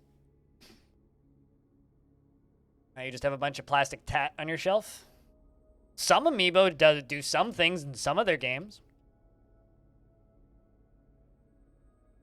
Anyway. Hold on. I'm just going to flash this for a second.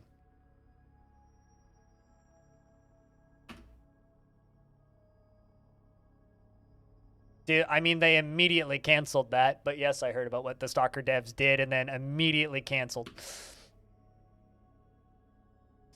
This is how seriously you should take NFTs.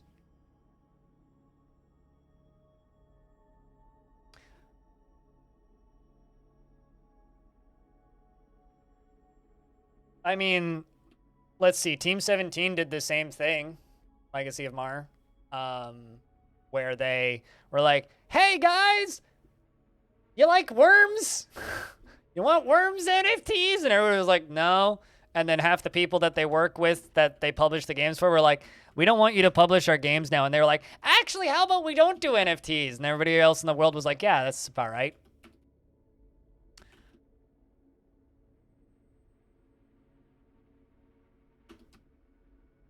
It's just like the founder of Limited or co-founder of Limited Run Games tweeted recently saying that they get multiple offers a day for NFT exclusive things, and they were like, and they just keep saying yeah, no, to all that shit. Which, you know what, I respect.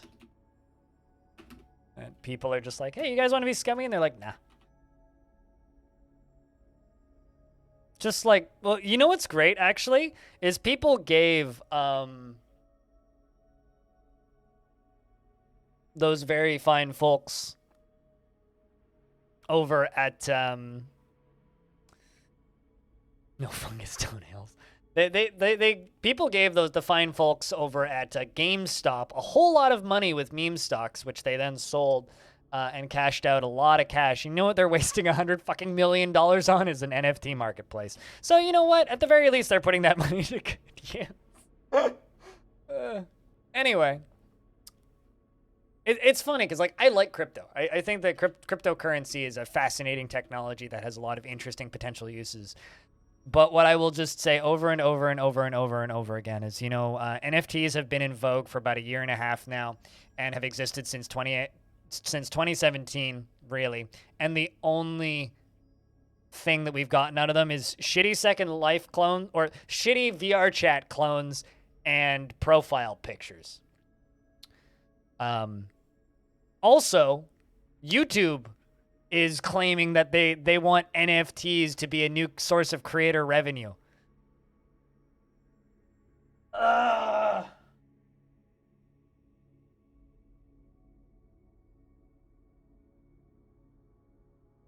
Just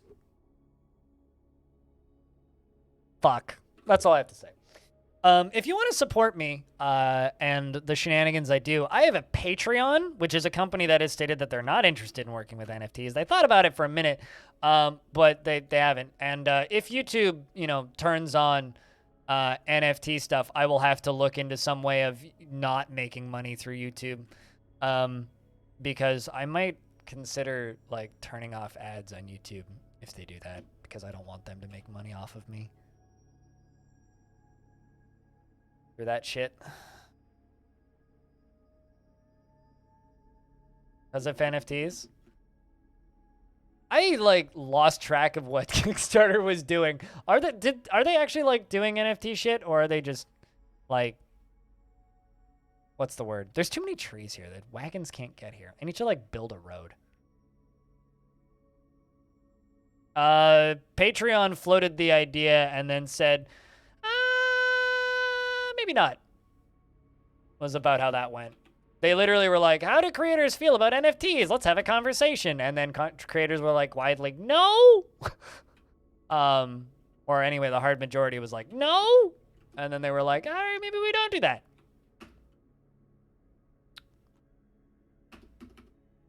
That's about the gist of what I got from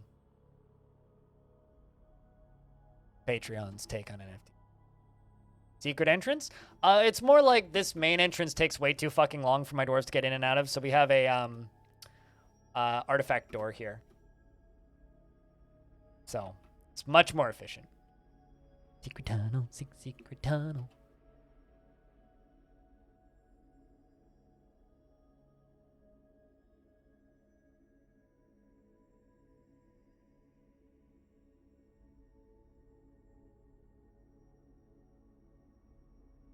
But, I don't know.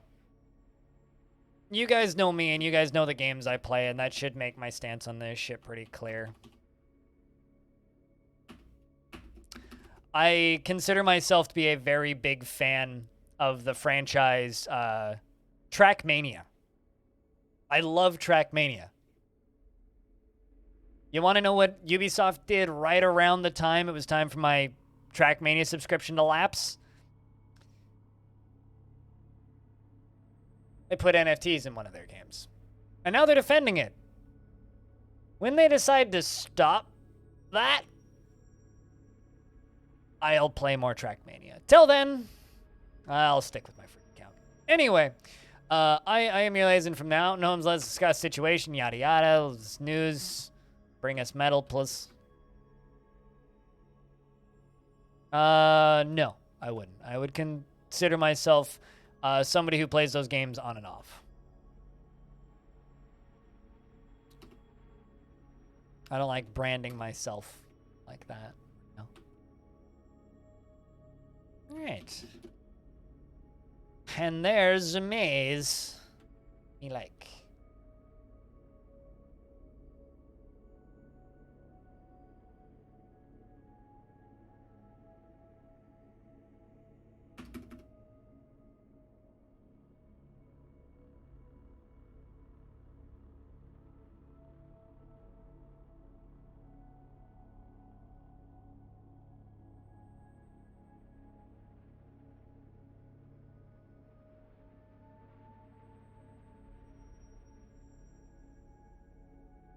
What's the maze for? Okay. How well do you breathe underwater?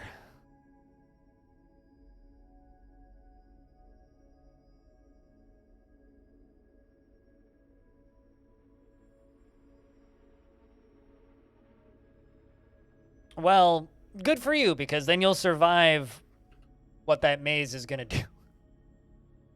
Gooden says, I look forward to our meeting next year. Our fortresses rise and fall together, which is interesting because you're a new liaison. What happened to the old one? I wonder if they died during that siege. Definitely possibles.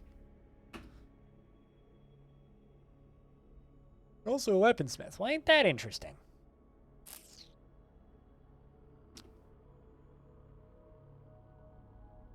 Breathing underwater is fun? Yeah, it's great. High-speed pinball of cars and loops. Such a unique game. It's like Speed Racer. Trackmania is the best Hot Wheels game ever made. But... Oh, that's another game installer I guess I probably still have installed on this computer is Uplay. I kind of forgot about that one, but that's another one I have installed, I guess.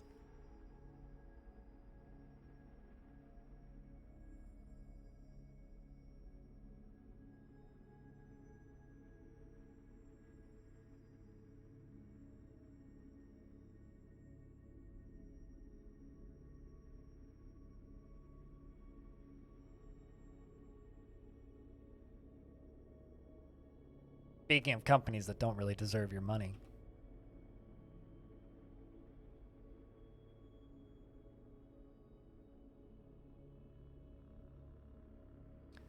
Yeah, I don't know. I live in a world where I choose to pick battles. And I advise you to do the same. There are some fights that are just not worth fighting. And fighting which icon I need to click on my desktop to load which game. Fight that I don't think is worth fighting anymore. It's just not. It's really, really not, in my opinion.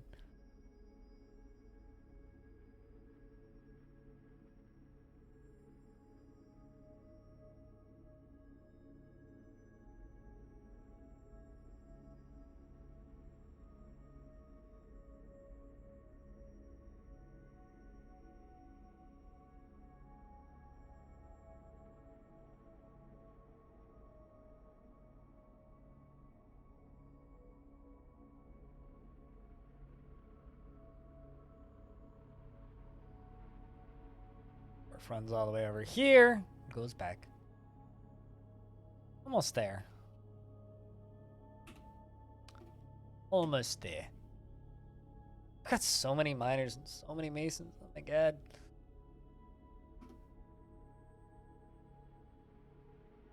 Chat, I need to go check something. Be back in a sec.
Hey, chat, guess what? Chicken butt. Also, I'm having a medical emergency, apparently. It's fine, though. It's getting started with the juice box. Alright, you connected to anything? No. About you. Let's, dump these. Let's dump these. Actually, no, let's just dump all that. Be a lot of rocks getting moved.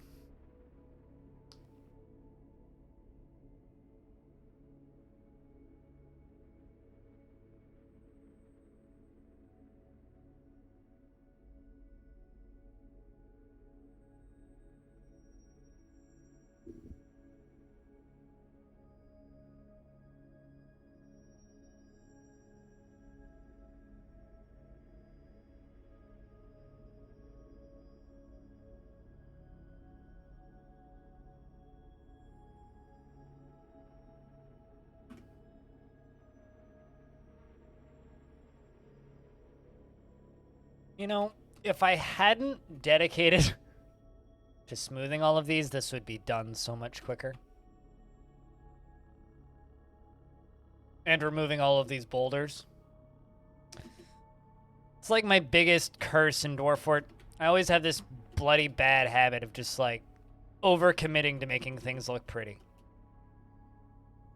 Projects would be done so much faster if I didn't do that.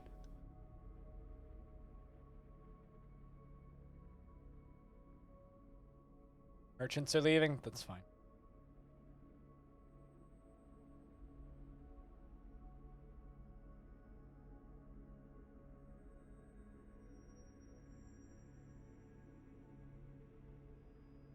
At least a third of what DF is making pretty things. Yeah. At least a third.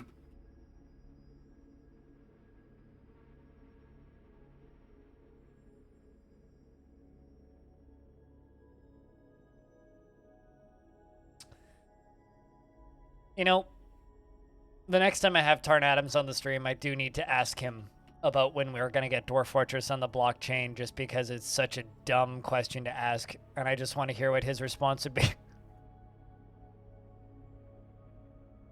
Because it's either going to be confusion or a very diplomatic answer. Kind of just hoping for confusion, honestly.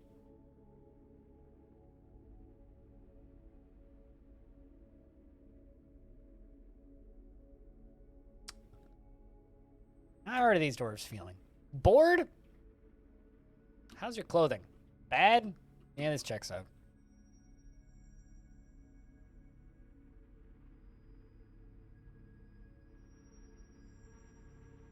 Let's build more fortifications. Get out of granite. Make it out of granite.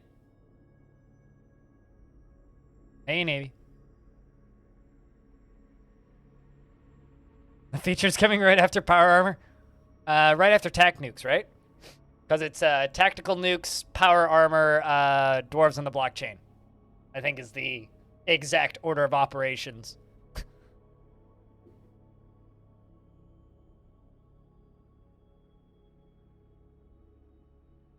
He may be another one. I would be actually kind of shocked if anybody's reached out to Bay 12 Games of all people with offers for that. I would be genuinely shocked.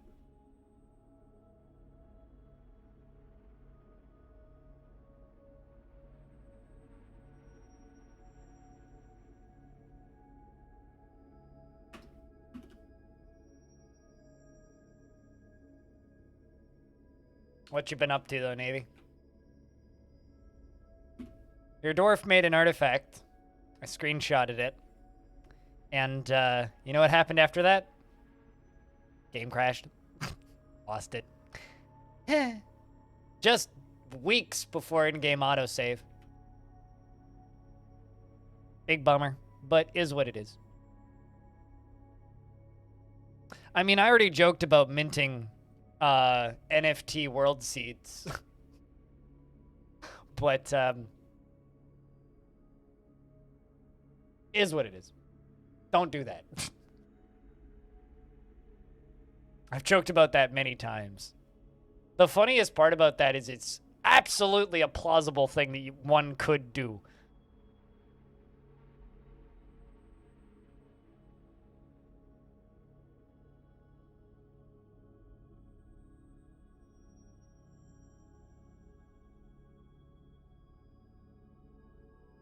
Also, yes, dough, I think it's the correct answer there. I mean, it's fine. It's just a twinkle in that dwarf's eye. That dwarf still needs to make an artifact now.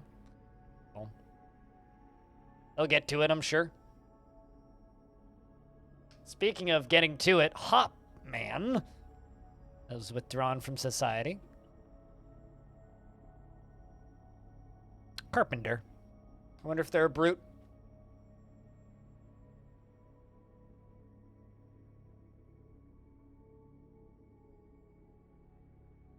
You follow some illustrators and 3D artists, and many of them are really tired and angry. I think that, like, based on my Twitter following, which is, like, not a wide swath of examination at all of wider culture, internet artists that I follow are in one of two places right now, Chups. Pissed off, bored, and annoyed, or absolutely insufferable and screaming about how NFTs are the future and deal with it. And making a lot of money, most likely, which isn't always a good thing. So, it just seems to be the way the internet is going currently, unfortunately.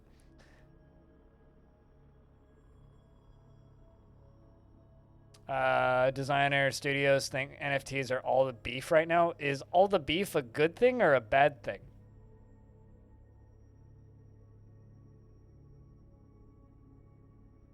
Because every single poll amongst game designers I've seen is split about 70-20. 10. 70% think that NFTs are useless and we have no real use for them in the industry and they have no place in the industry. 20% think this is fucking great. And then 10% are undecided. That's what GDC's polls seem to be. So I don't know who your friend is or what part of the games industry they're in. Maybe they make mobile games or something. I don't fucking know. But, like, GDC seems to be... if GDC's polls are to go by, most developers are not thrilled with the prospect of NFTs ruling the industry. Nipple, thank you very much for subscribing to the channel for a 7th month. I would just like to inform you that none of those emotes are NFTs, but at the same time, if you're going to copy and put them places, please, like, you know, credit either Cooler or myself. Anyway, you should post beers, chat. Or Nipple, keeping that sub alive for a 7th month. You didn't subscribe yesterday? Doesn't seem like it, no. Oh, Mesbeth, aka Hot Man, the Carpenter, has created Nani Rog Nerstat, a rambutan wood casket, and claims it as a family heirloom. I'm going to die in this. Speaking of, I got a lot of coffins I gotta place. There it is. It's worth 34,800. Rhythmic clubs the lake of stroking. What does that mean? Anyway, this is a wood casket. All craft workmanship is of the highest quality. It is encrusted with oval-cut morions and cushion diorite cabochons, and it is decorated with llama wool and encircled with bands of rambutan wood and oval diorite cabochons. This object menaces with spikes of diorite. On the item is an image of Avu's rasp knife, the dwarf and dwarves in red pyro. Avu's rasp knife is speaking with the dwarves. The artwork relates to the impersonation of the dwarf Unib Ringdgard by the dwarf Avuz before the Crimson Pulley in the late autumn of 150. Huh, that was the vampire, was it, Nut? Anyway, the item is an image of of a diamond and diorite. That's an interesting one.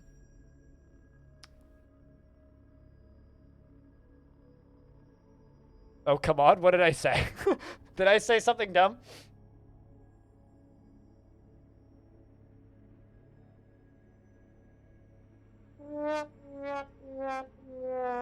Speaking of something dumb, how are you doing, audio? I didn't mean that. Time capsule? Probably. Time capsule with corpse in it.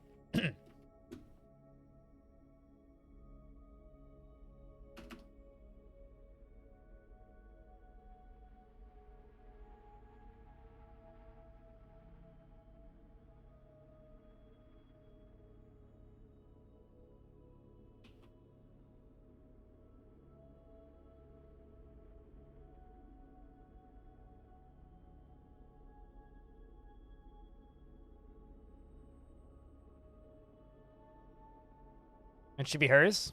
It should be Hotman's. Yeah, I would be inclined to agree with that.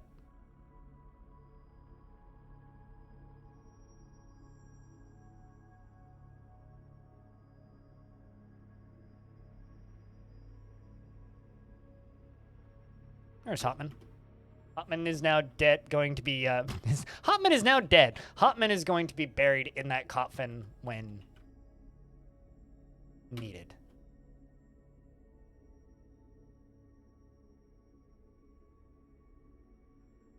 Sarcophagi were beautiful. I mean, ancient Egypt has entered the building.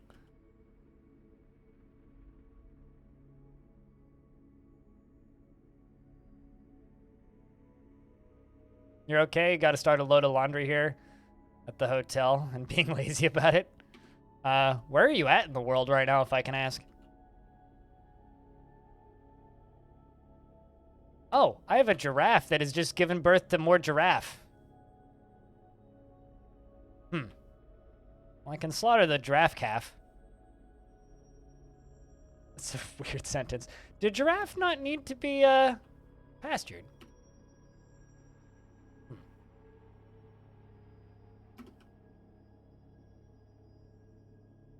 Anyway, we'll just slaughter them. It's fine.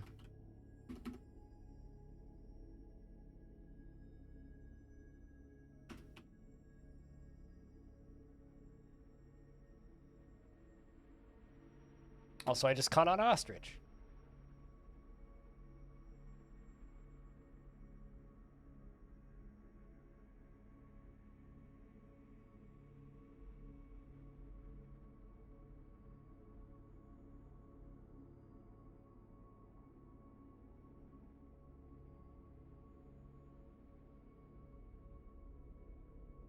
Although I gotta say that were creature death is maybe the best were creature death I've had in forever. For those of you who missed it, for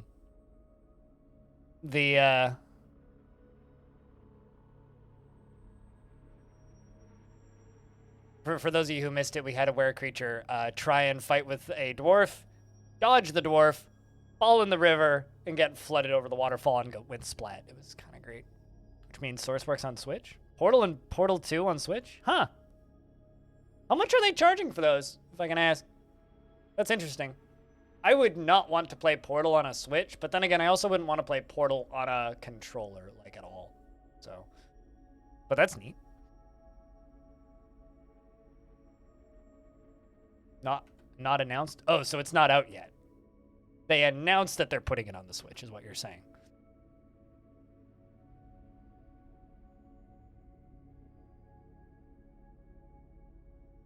Okay, that makes a lot more sense.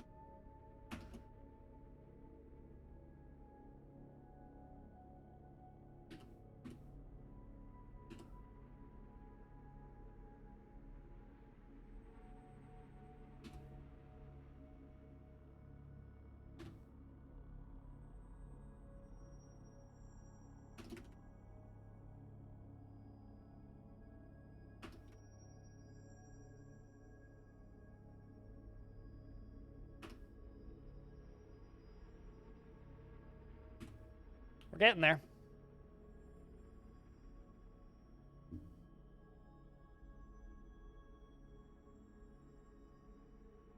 $20 for the collection? Yeah, seems about right. I wonder if that's got anything. That's a huge dig. No, it really isn't, dude. 1, 2, 3, 4, 5. This is like, I guess I'm too used to like long death size digging, so it's not that big.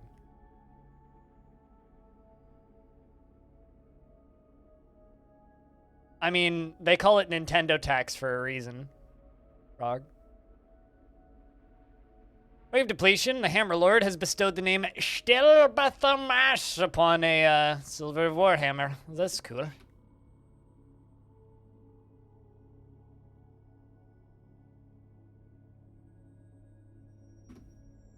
Also, how am I doing on cloth? 191.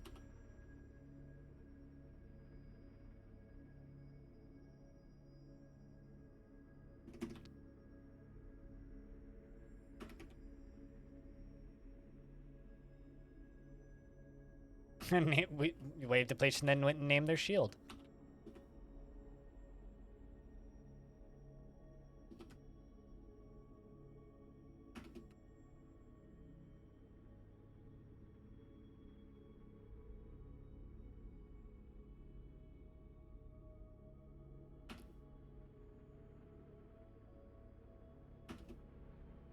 They still are dirt cheap? Well, I mean, except for the rare ones. Although, maybe they're not dirt cheap now because games are, like, just weirdly expensive on all fronts currently.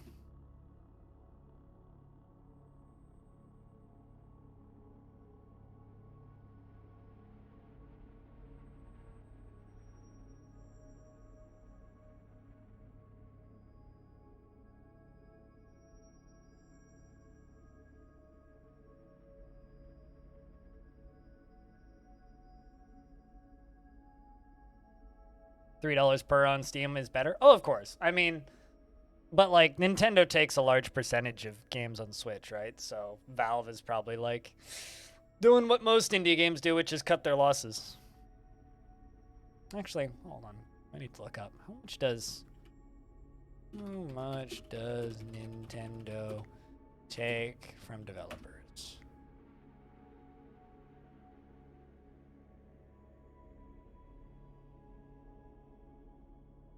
Okay, so nobody knows because they're NDAs. But games tend to be more expensive on Switch, so my feeling is it's probably higher than 30%.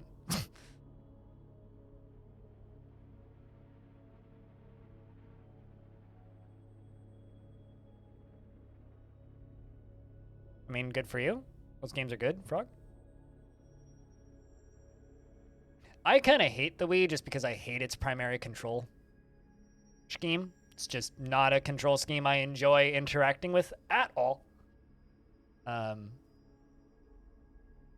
So it's just kind of irrelevant to me.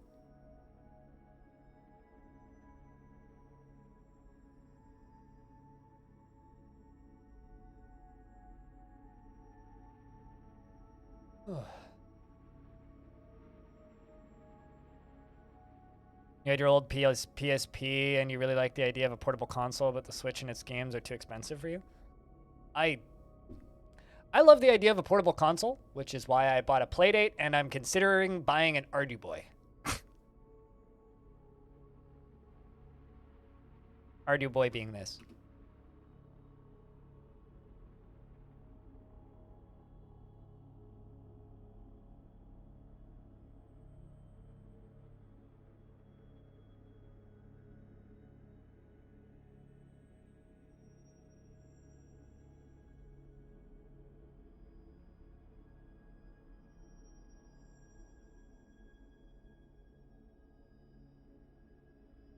Yeah, but the Steam Deck is also ludicrously expensive, and it's just a computer.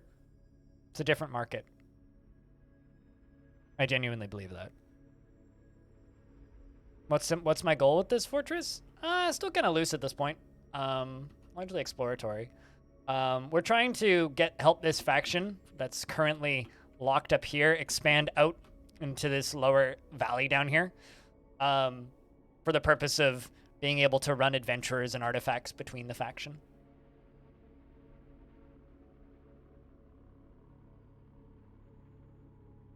cool. It's way far out of my skill set. Also, I have no interest in stealing old games to play them. I want to play new games, different games. Games that I can't play on my computer. If I can play it on my computer, I have no interest in buying that system for it, which is why a Switch makes no sense, is because like I have no interest in the Nintendo first-party stuff. And all of the games on there that I want to play, I just want to play them on my computer, not on a Switch. But yeah, that's the point of this fort. But this is the second fortress as part of this faction I've done. The first one is up here, right there. We're gonna continue building those. What do you mean by area influence? Because faction reach has influence. What do you mean by area influence?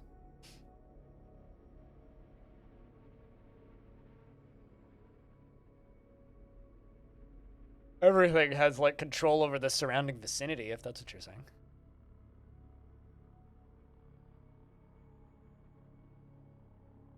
Yeah, but the use of most devices like the one that you're describing is for ROMs.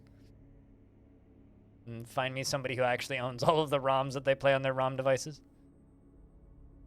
Like nobody. And I don't feel like collecting those. I'm good.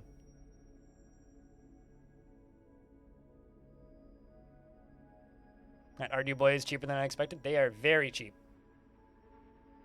It's also all the games are free, so.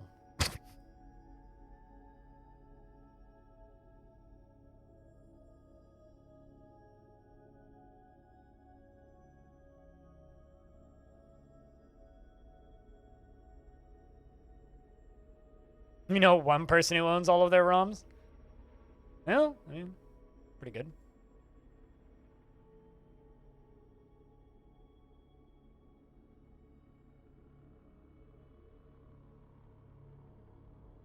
At least you know one.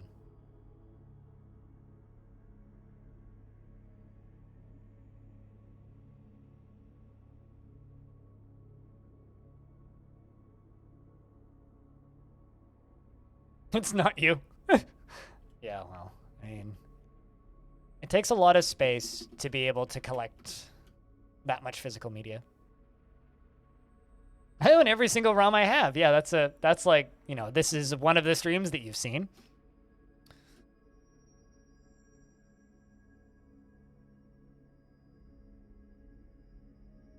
I mean, I have like 6 SNES carts in my closet. No desire to play any of them. It's fine. Although, question, do you dump your own ROMs for emulation, Frog? Or are you downloading ROMs from a website for games that you already own?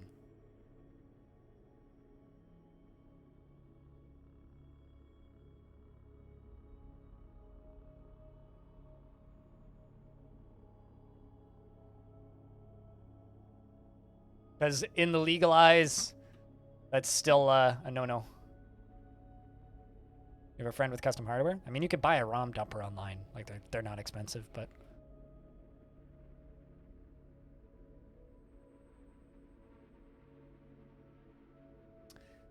All right, well, we are damn close to the bottom of this.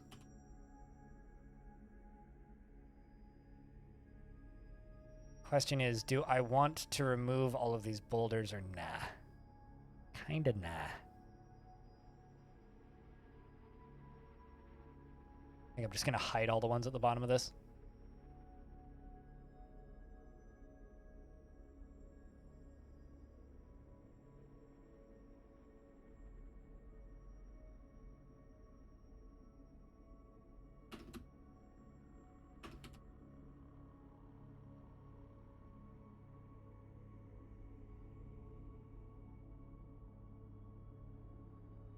Just want to finish digging this out. We'll keep working on the fort tomorrow.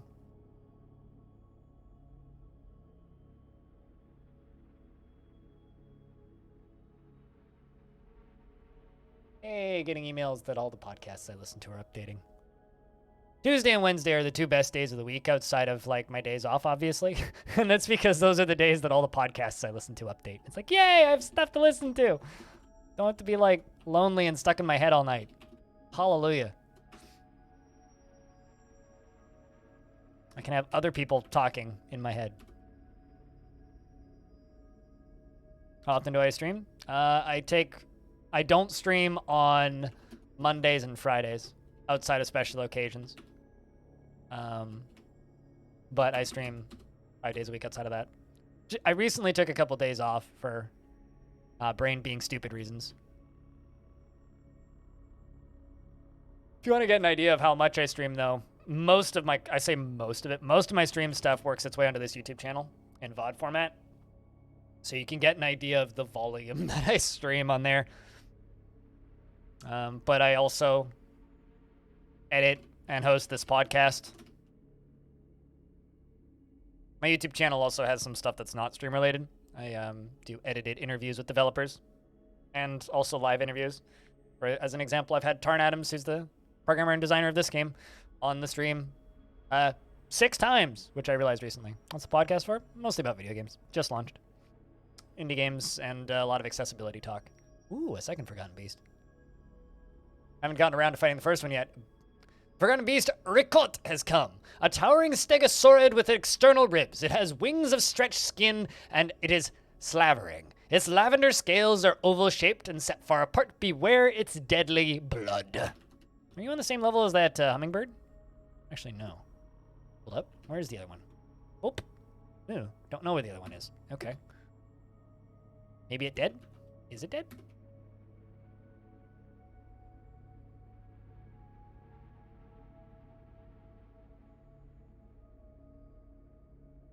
I don't know if it is. All right. Well, that's neat to know. Not yet. Trying to figure that out. It'll probably be a Thursday, though. Maybe. It's usually a Thursday. And it's usually a news Thursday, and this coming Thursday is a news Thursday, and it's not happening this Thursday. So, I don't know how much information that is, but that's about as much as I got. Hi, berries, what up? Flew off to lick flowers or giant underground mushrooms.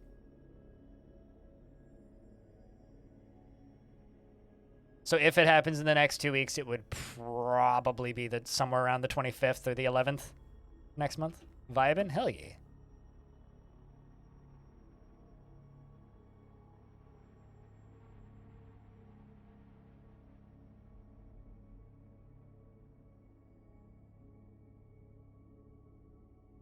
Oh. Once again, Juvenile Diabetes Discord doesn't know how to moderate the goddamn Discord. I'm just spamming at everyone's again. They seem to have noticed, though. It's amazing how many companies have zero idea how to moderate a Discord. How many charity organizations are like, yeah, everybody can add everyone. Why not? What could possibly go wrong? A lot of things.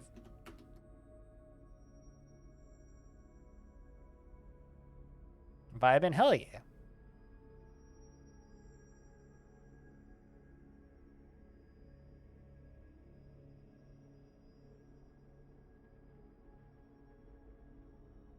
Here's a link to it. It's a modified version of Krug Smash's tile set. For the King? Oh, okay. I always confuse For the King with Fit for a King. No problem. Okay, quest. I hope you have an okay quest. May the loot be plentiful, at the very least. I'm just before anybody gets too excited, I will say I don't think we're going to finish this water chute today. I'll be able to fill it up, but I probably won't be able to test it today. Well, I might not even fill it up today. I want to play more of the Veil. It's getting late already. Been live for 8 hours and 15 minutes.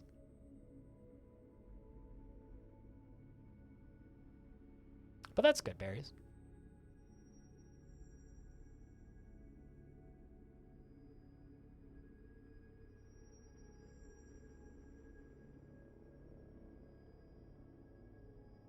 Investments are open if you want to waste your tickets, chat.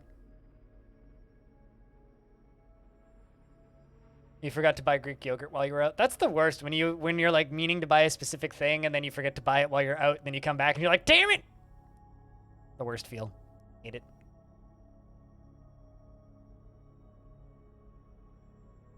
But, you know, been there, done that. Got the t-shirt many times. Someone has to. Mark. Someone has to.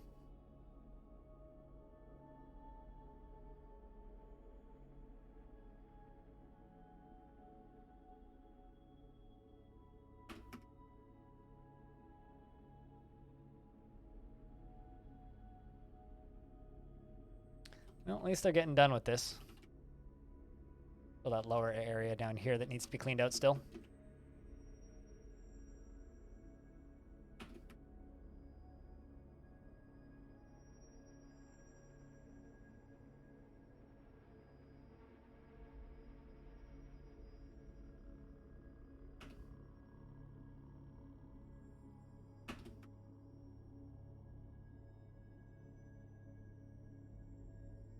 Trying to eat healthier again, swapping things for healthier things like ice cream for yogurt. Frozen yogurt, like high key, is better than ice cream. I don't know if that's an unpopular take, but frozen yogurt's very good.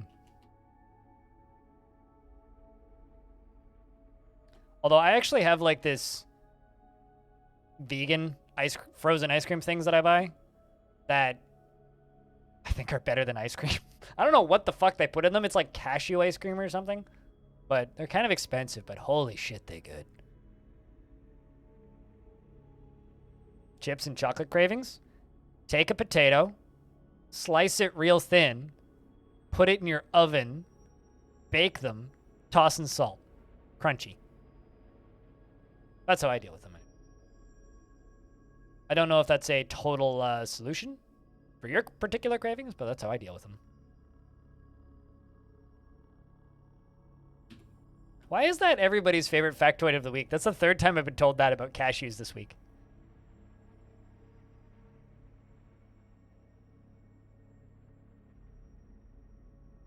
Got a named hammer. You know what? Is there anywhere that I could go exploring for books or something around here?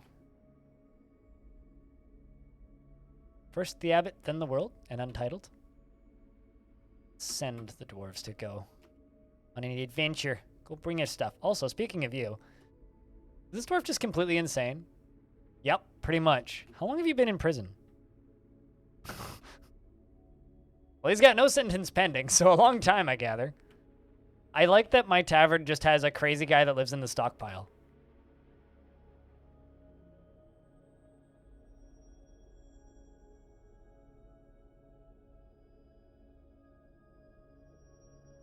I mean, alcohol is poison. Pretty sure, anyway.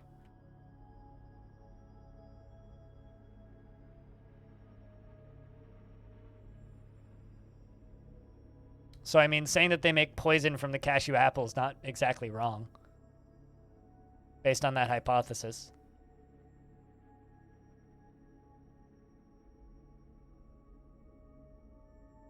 I like just the little dribble of water just like slowly trickling into here. It's just like, well, I mean. All right, let's construction, fortification.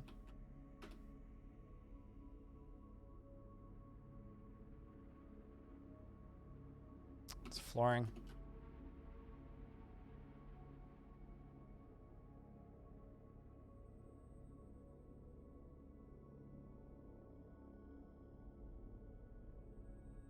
Left-handed? Well, I mean, why can't a poison be right-handed? I mean, it's not like the poison's parents didn't force it to, like, learn to write with its right hand. Like, not all of them are left-handed. Come on, man. Don't be mean to poisons. If a poison wants to be right-handed, let it be right-handed. Sheesh. I don't know how chemistry works, but if you eat enough alcohol, it will poison you. I consider that a poison in my book. It's a small, very stupid, uneducated book, but it's still a book. Damn it. Local drunkard, crazy man. I mean, well, everybody needs that. Every town needs the local drunkard that's just like, ah, in the corner. saying whatever.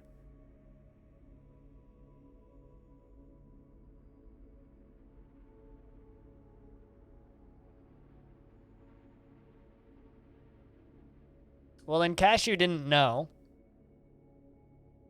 I didn't know that, so yeah, more you know.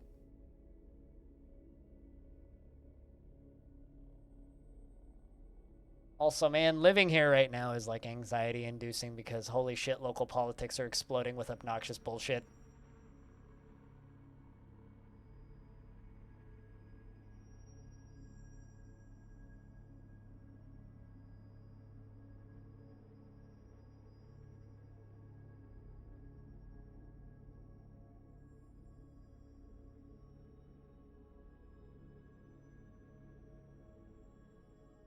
I just looked at the Vancouver subreddit and it's stressing me the fuck out. All right, stay away from the Vancouver subreddit today, Greg. Cashew apple's much more fun to talk about.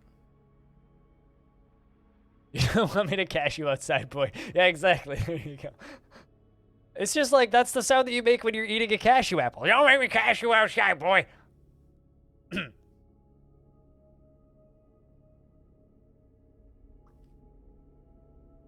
Sounds about right for modern politics. Hey, mission success. They ran right through the goblin area, through the haunted biome, and stole some books. Untitled was one of them.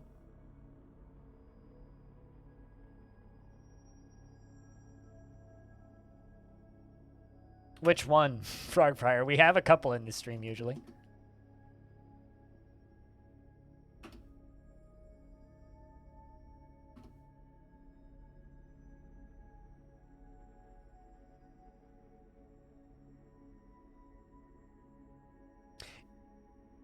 Either there's a concrete roller in the apartment above me or it's really windy outside.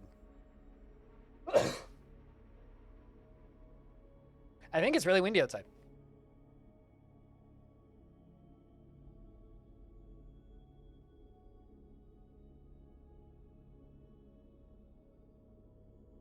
Remarkably better than ours? We're only at war with one goblin civ right now, which is pretty okay.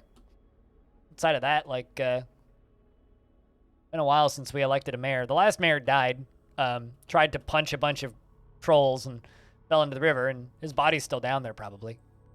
Let's see. This mayor is very rarely moved by curiosity and often finds himself changing his mind to agree with somebody else. Rarely feels discouraged and tries to do things correctly each time and tends to only form tenuous emotional bonds with others. Enjoys the company of others and is generally quite confident in his abilities when undertaking specific ventures. He isn't particularly ambitious and doesn't mind a little tumult and discord in day-to-day living. Yep, seems fine. With baking them? Try baking them at higher temperatures with a little bit of oil. Practice makes perfect, you know? Practice makes perfect. Look up some instructions on how to bake potatoes like chips. There's plenty of videos online how to do it. Not hard. But you might not get it right your first time, but second or third, probably.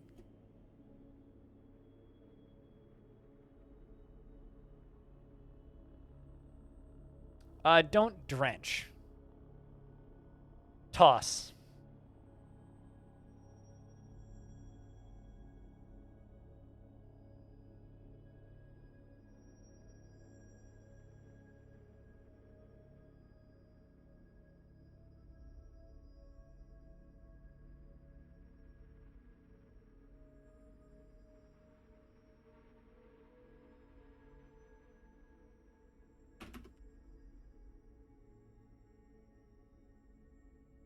Also that too. I often will make yam chips. Take a yam, slice them real thin. And the way I do it is I bake them at 400 for about 20 minutes, and then put on the broiler and then sear them. But you have to like stare at them. Is smoothing stone necessary? It's because it looks pretty in my eyes. So I like things that look pretty. I don't like it when things don't look pretty. And I want my big constructions to look pretty, damn it, so. Does it matter? No, but it does to me. Could you weaponize steam? Good luck. That's theoretically, yes. Practically, good luck. I mean, you could probably weaponize vomit if you had enough of it in Dwarf Fortress. You could also weaponize toy boats. Just make them out of iron or platinum or something. Or lead even. And throw them at the baddie. That'll kill them.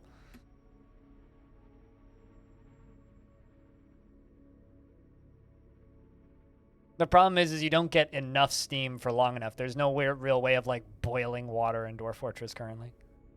At least not consistently.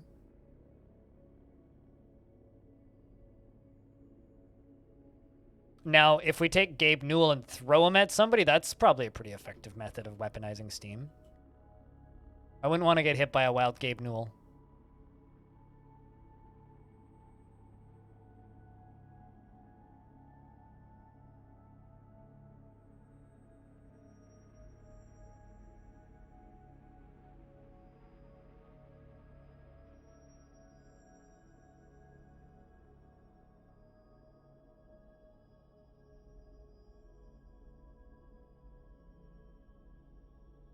You've never tried dumping a river into a magma lake? It turns into obsidian. You get a bunch of steam for a few seconds and then the steam goes away.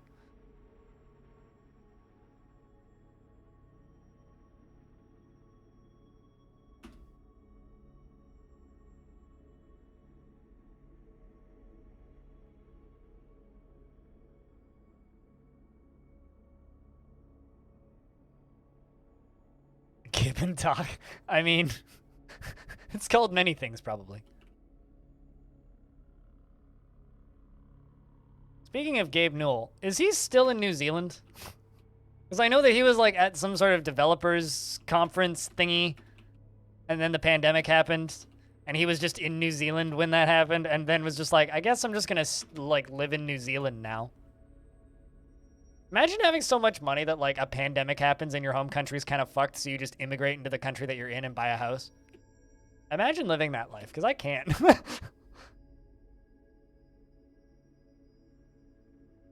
Although I did learn recently that Gabe Newell owns a car racing team that races primarily for charity, which is kind of awesome.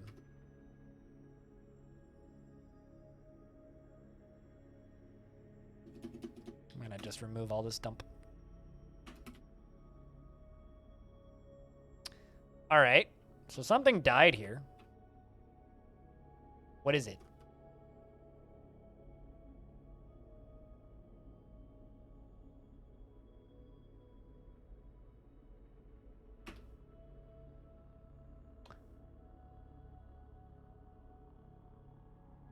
Well, that's a handy thing. What?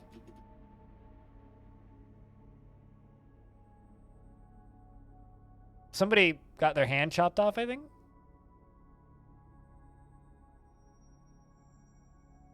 I don't know who that hand belongs to, but it was somebody's hand. That can't be good. Oh, well then.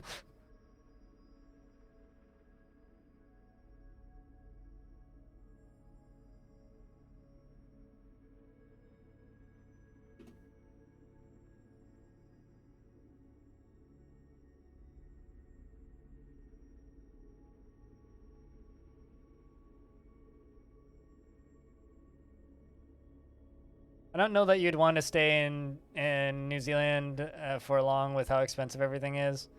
Like, sure, Gabe has fuck you money, but still. A lot of people say that about Vancouver.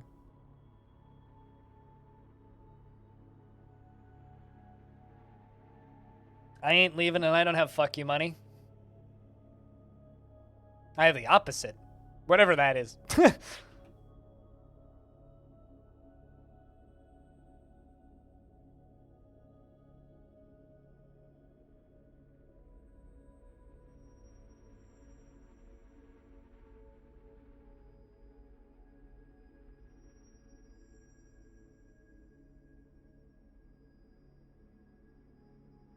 Everything is relative, audio. Everything is relative.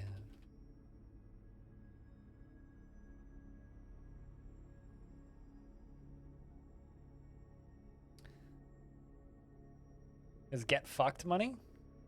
Okay, I'm a little bit above your, like, I'm a little bit above your fucked money. I was at that point a while ago. That's called being homeless. Been there, done that. Got the t-shirt. Don't want to do that again. Got like 2 t-shirts at least.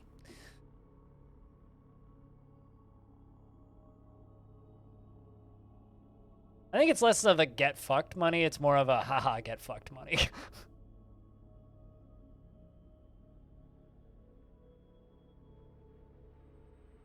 But I'll put it this way. I would rather live in New Zealand or Iceland even than the United States of America. This is Sparta!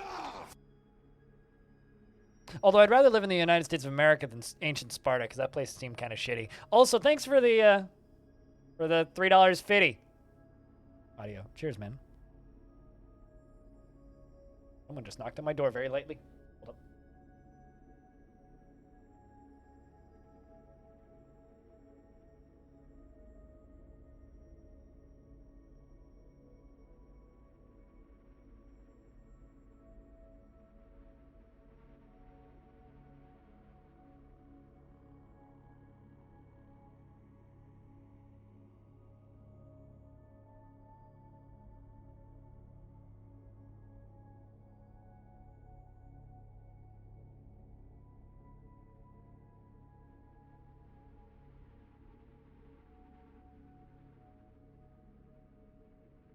Late afternoon Amazon package, apparently. I now have a case for my phone and more cassette tapes. Blech.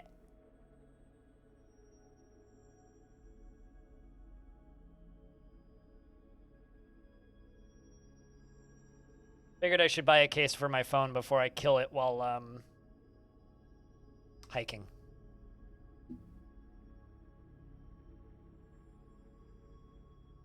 Because I've kind of slid down a couple mountains this year and off small cliffs, and I think that it might be a bad idea to like have an uncased phone in my pocket while doing that.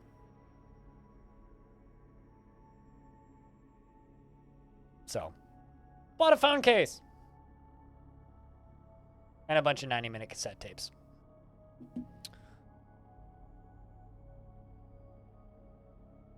All right.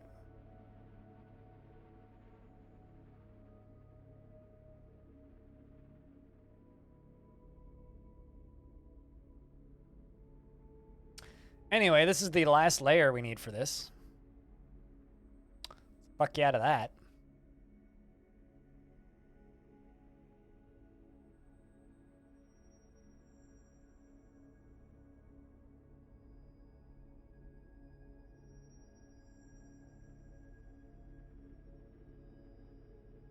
Let's do the layer above that first.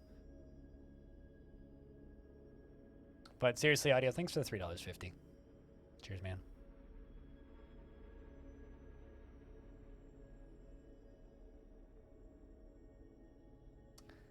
And then we'll decide what we'll do with this later.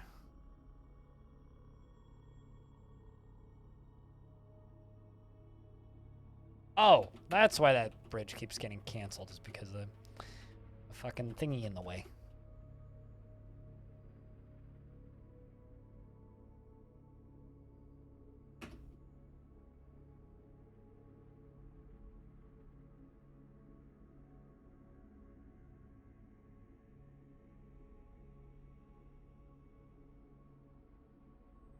Very well descriptive, I know. There's a thingy in the way. Speaking of thingies.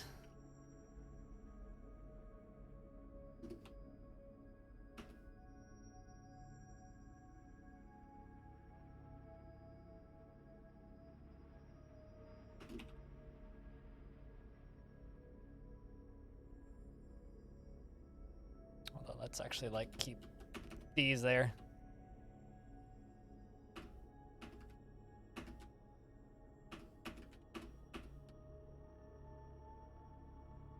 And start placing floodgates.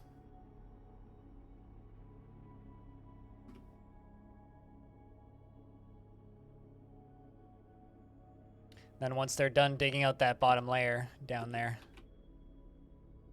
we will... maybe I can probably do this. AL lever. We'll call this res fill wada.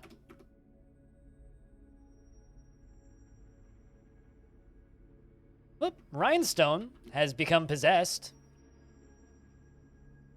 Who's my captain of the guard? What's Rhinestone gonna make? Ooh. I am disappointed. I was excited for a sec, and then he walked past the really exciting shop. Walked to a lesser but still exciting shop. Rhinestone has claimed a mason shop, and he bets on what this dwarf makes. He's grabbing a piece of galena. Shall follow him. A little bit of lag due to all of the channeling. Channeling is a very FPS intensive activity. Where did he go off to? This.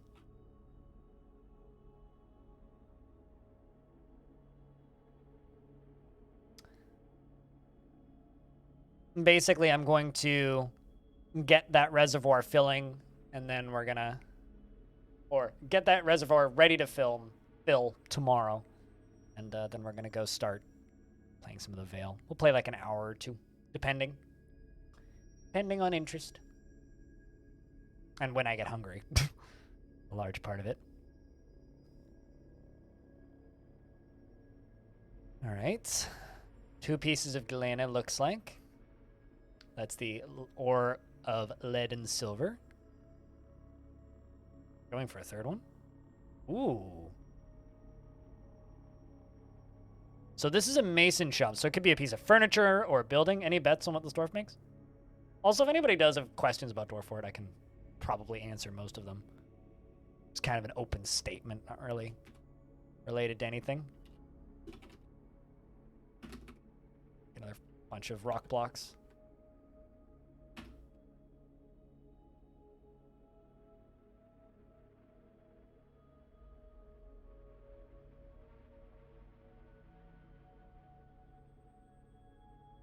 Got another item that got named.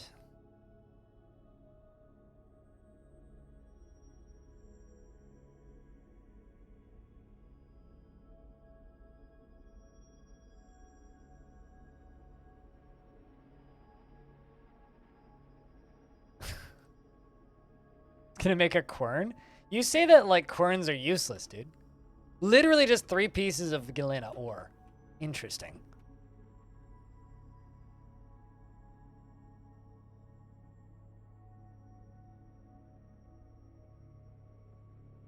So I'm going to kind of cheat.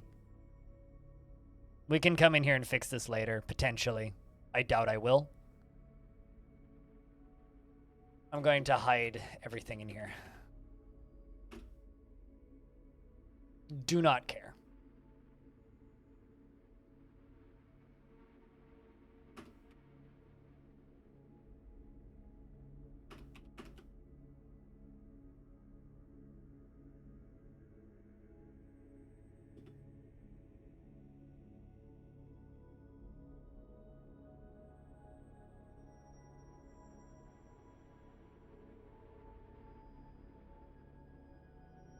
Let's fly up to the top of this.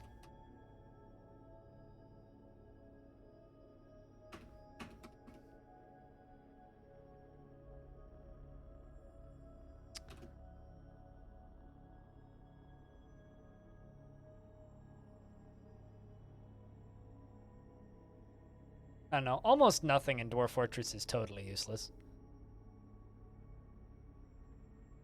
There are, however, certain things that are more useless than others. Or more useful than others. Nothing is truly useless, though, in Dwarf Fort. Everything has some sort of use.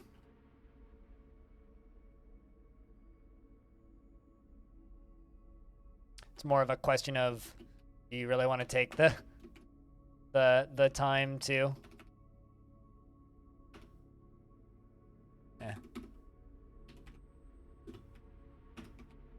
Pig blood useless? Pig blood is indeed useless. Pig blood in a barrel is completely useless. You can set that barrel on fire and then it'll make a red splat. It's about it's about it.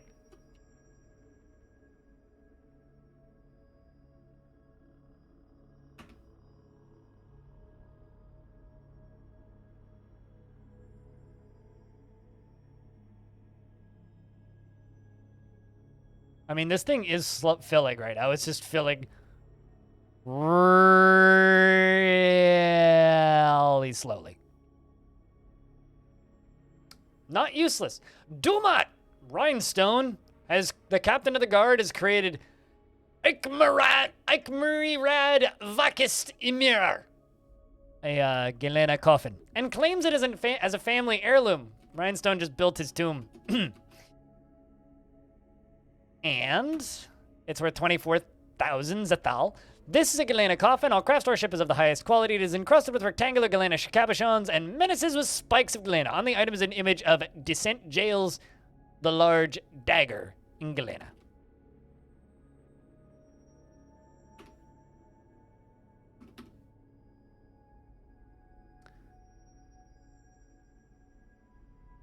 Sealed watertight with pig blood or so? Is that actually a use for blood in real life? I didn't know. It is actually a bug that barrels can be full of blood. Also, typical dwarves. We are currently in a situation where if we got sieged, we'd be kind of fucked. Because somebody left a bucket in my doorway. Also, the vet season has arrived.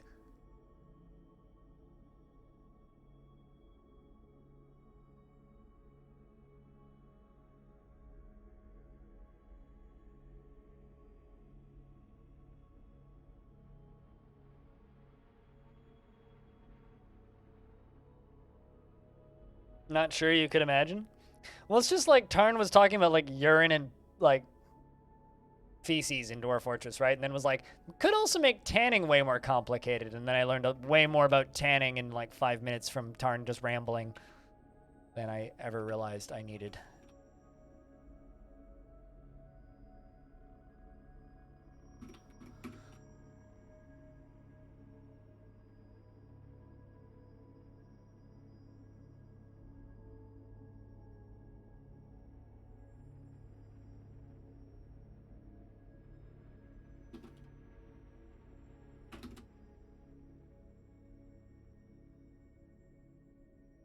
And there we go.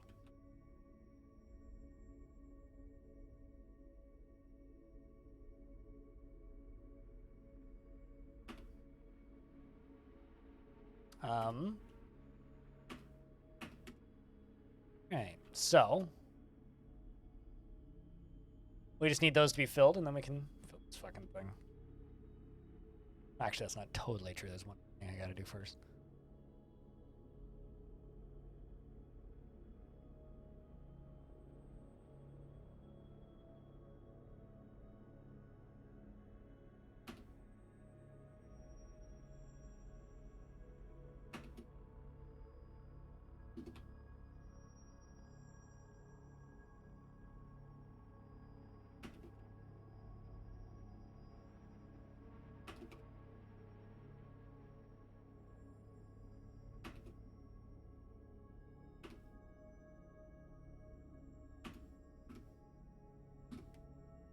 Did I make those out of raw diorite or diorite blocks? I don't know.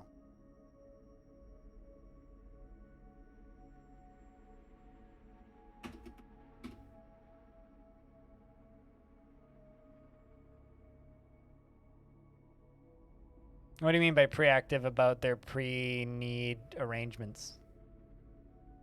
New update. Added toilets? I mean, Tarn's talked about toilets and like feces and such in Dwarf Fortress a number of times. And the main thing that he keeps coming back to is like, he doesn't really want the community weaponizing poop, but he's becoming more and more pro like cattle manure, so like livestock manure that would need to be cleaned. Which I think is just like, you know, a net positive for the community at large that will be able to have manure. Speaking of things that are not a net positive for the community at large, we're under siege again. Great. Cool. Fuck. Not what I needed right about now, guys. Let's see how big this siege is.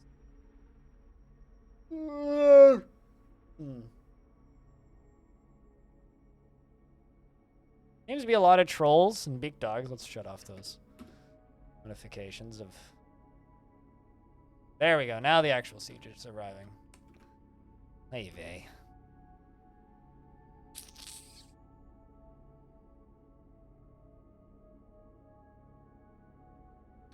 A lot of goblins mounted on a lot of beak dogs.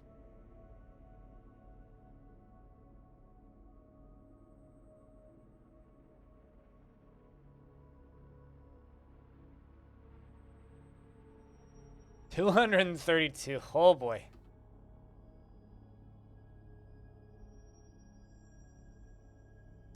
Yeah, it's not ready yet.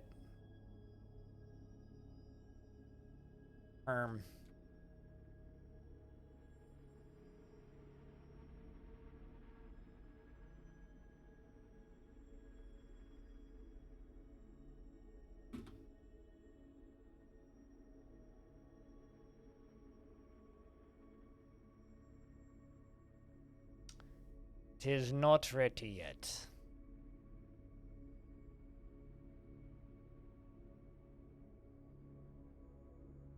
Cat has given birth to kittens. Speaking of bad things happening. How heavily armored are these guys? Quite.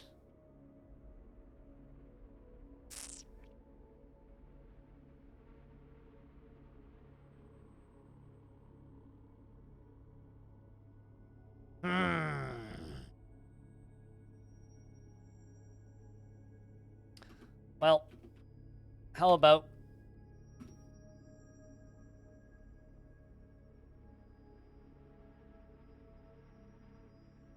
we pull this lever?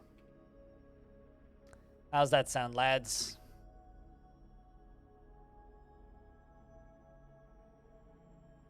Whole army tries swimming across river, gets swept down waterfall. That doesn't seem to be a concern currently.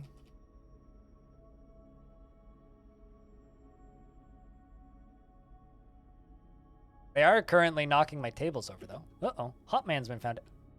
What are you doing outside, man? Well, rip Hot Man. I don't think any of them have fallen down waterfall yet. No, none of them have. Just a dead critter. Well, rest in peace, Hot Man. We'll have to bury you in your coffin.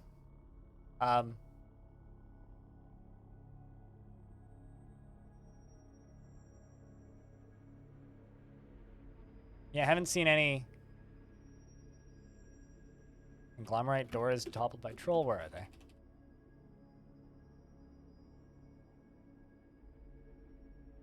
Not actually sure where they are. Yeah, well.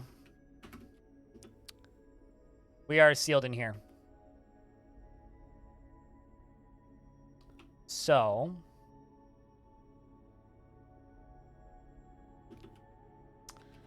did lock this. Yeah. Okay. Let's, well, I can't because... unfortunately, that dwarf is outside and upstairs and not in a spot easily accessible by us. How are we doing for clothes?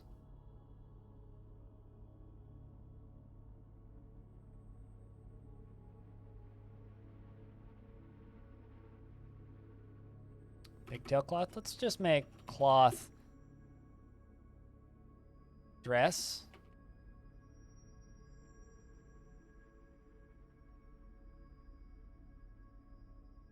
Robe? Do we not have the ability to make dresses? Alright. Trousers. Let's make 40 pairs of trousers.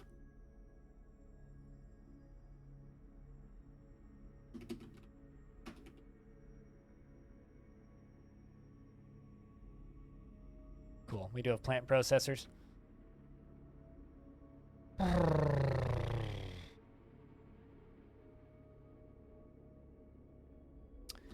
Well, I did want to finish this today, but it looks like it's not going to happen.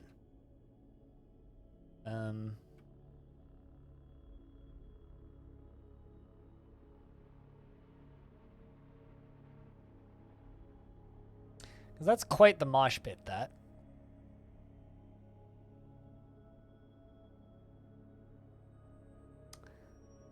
I think we're going to call this a cliffhanger for tomorrow. We'll deal with the siege tomorrow.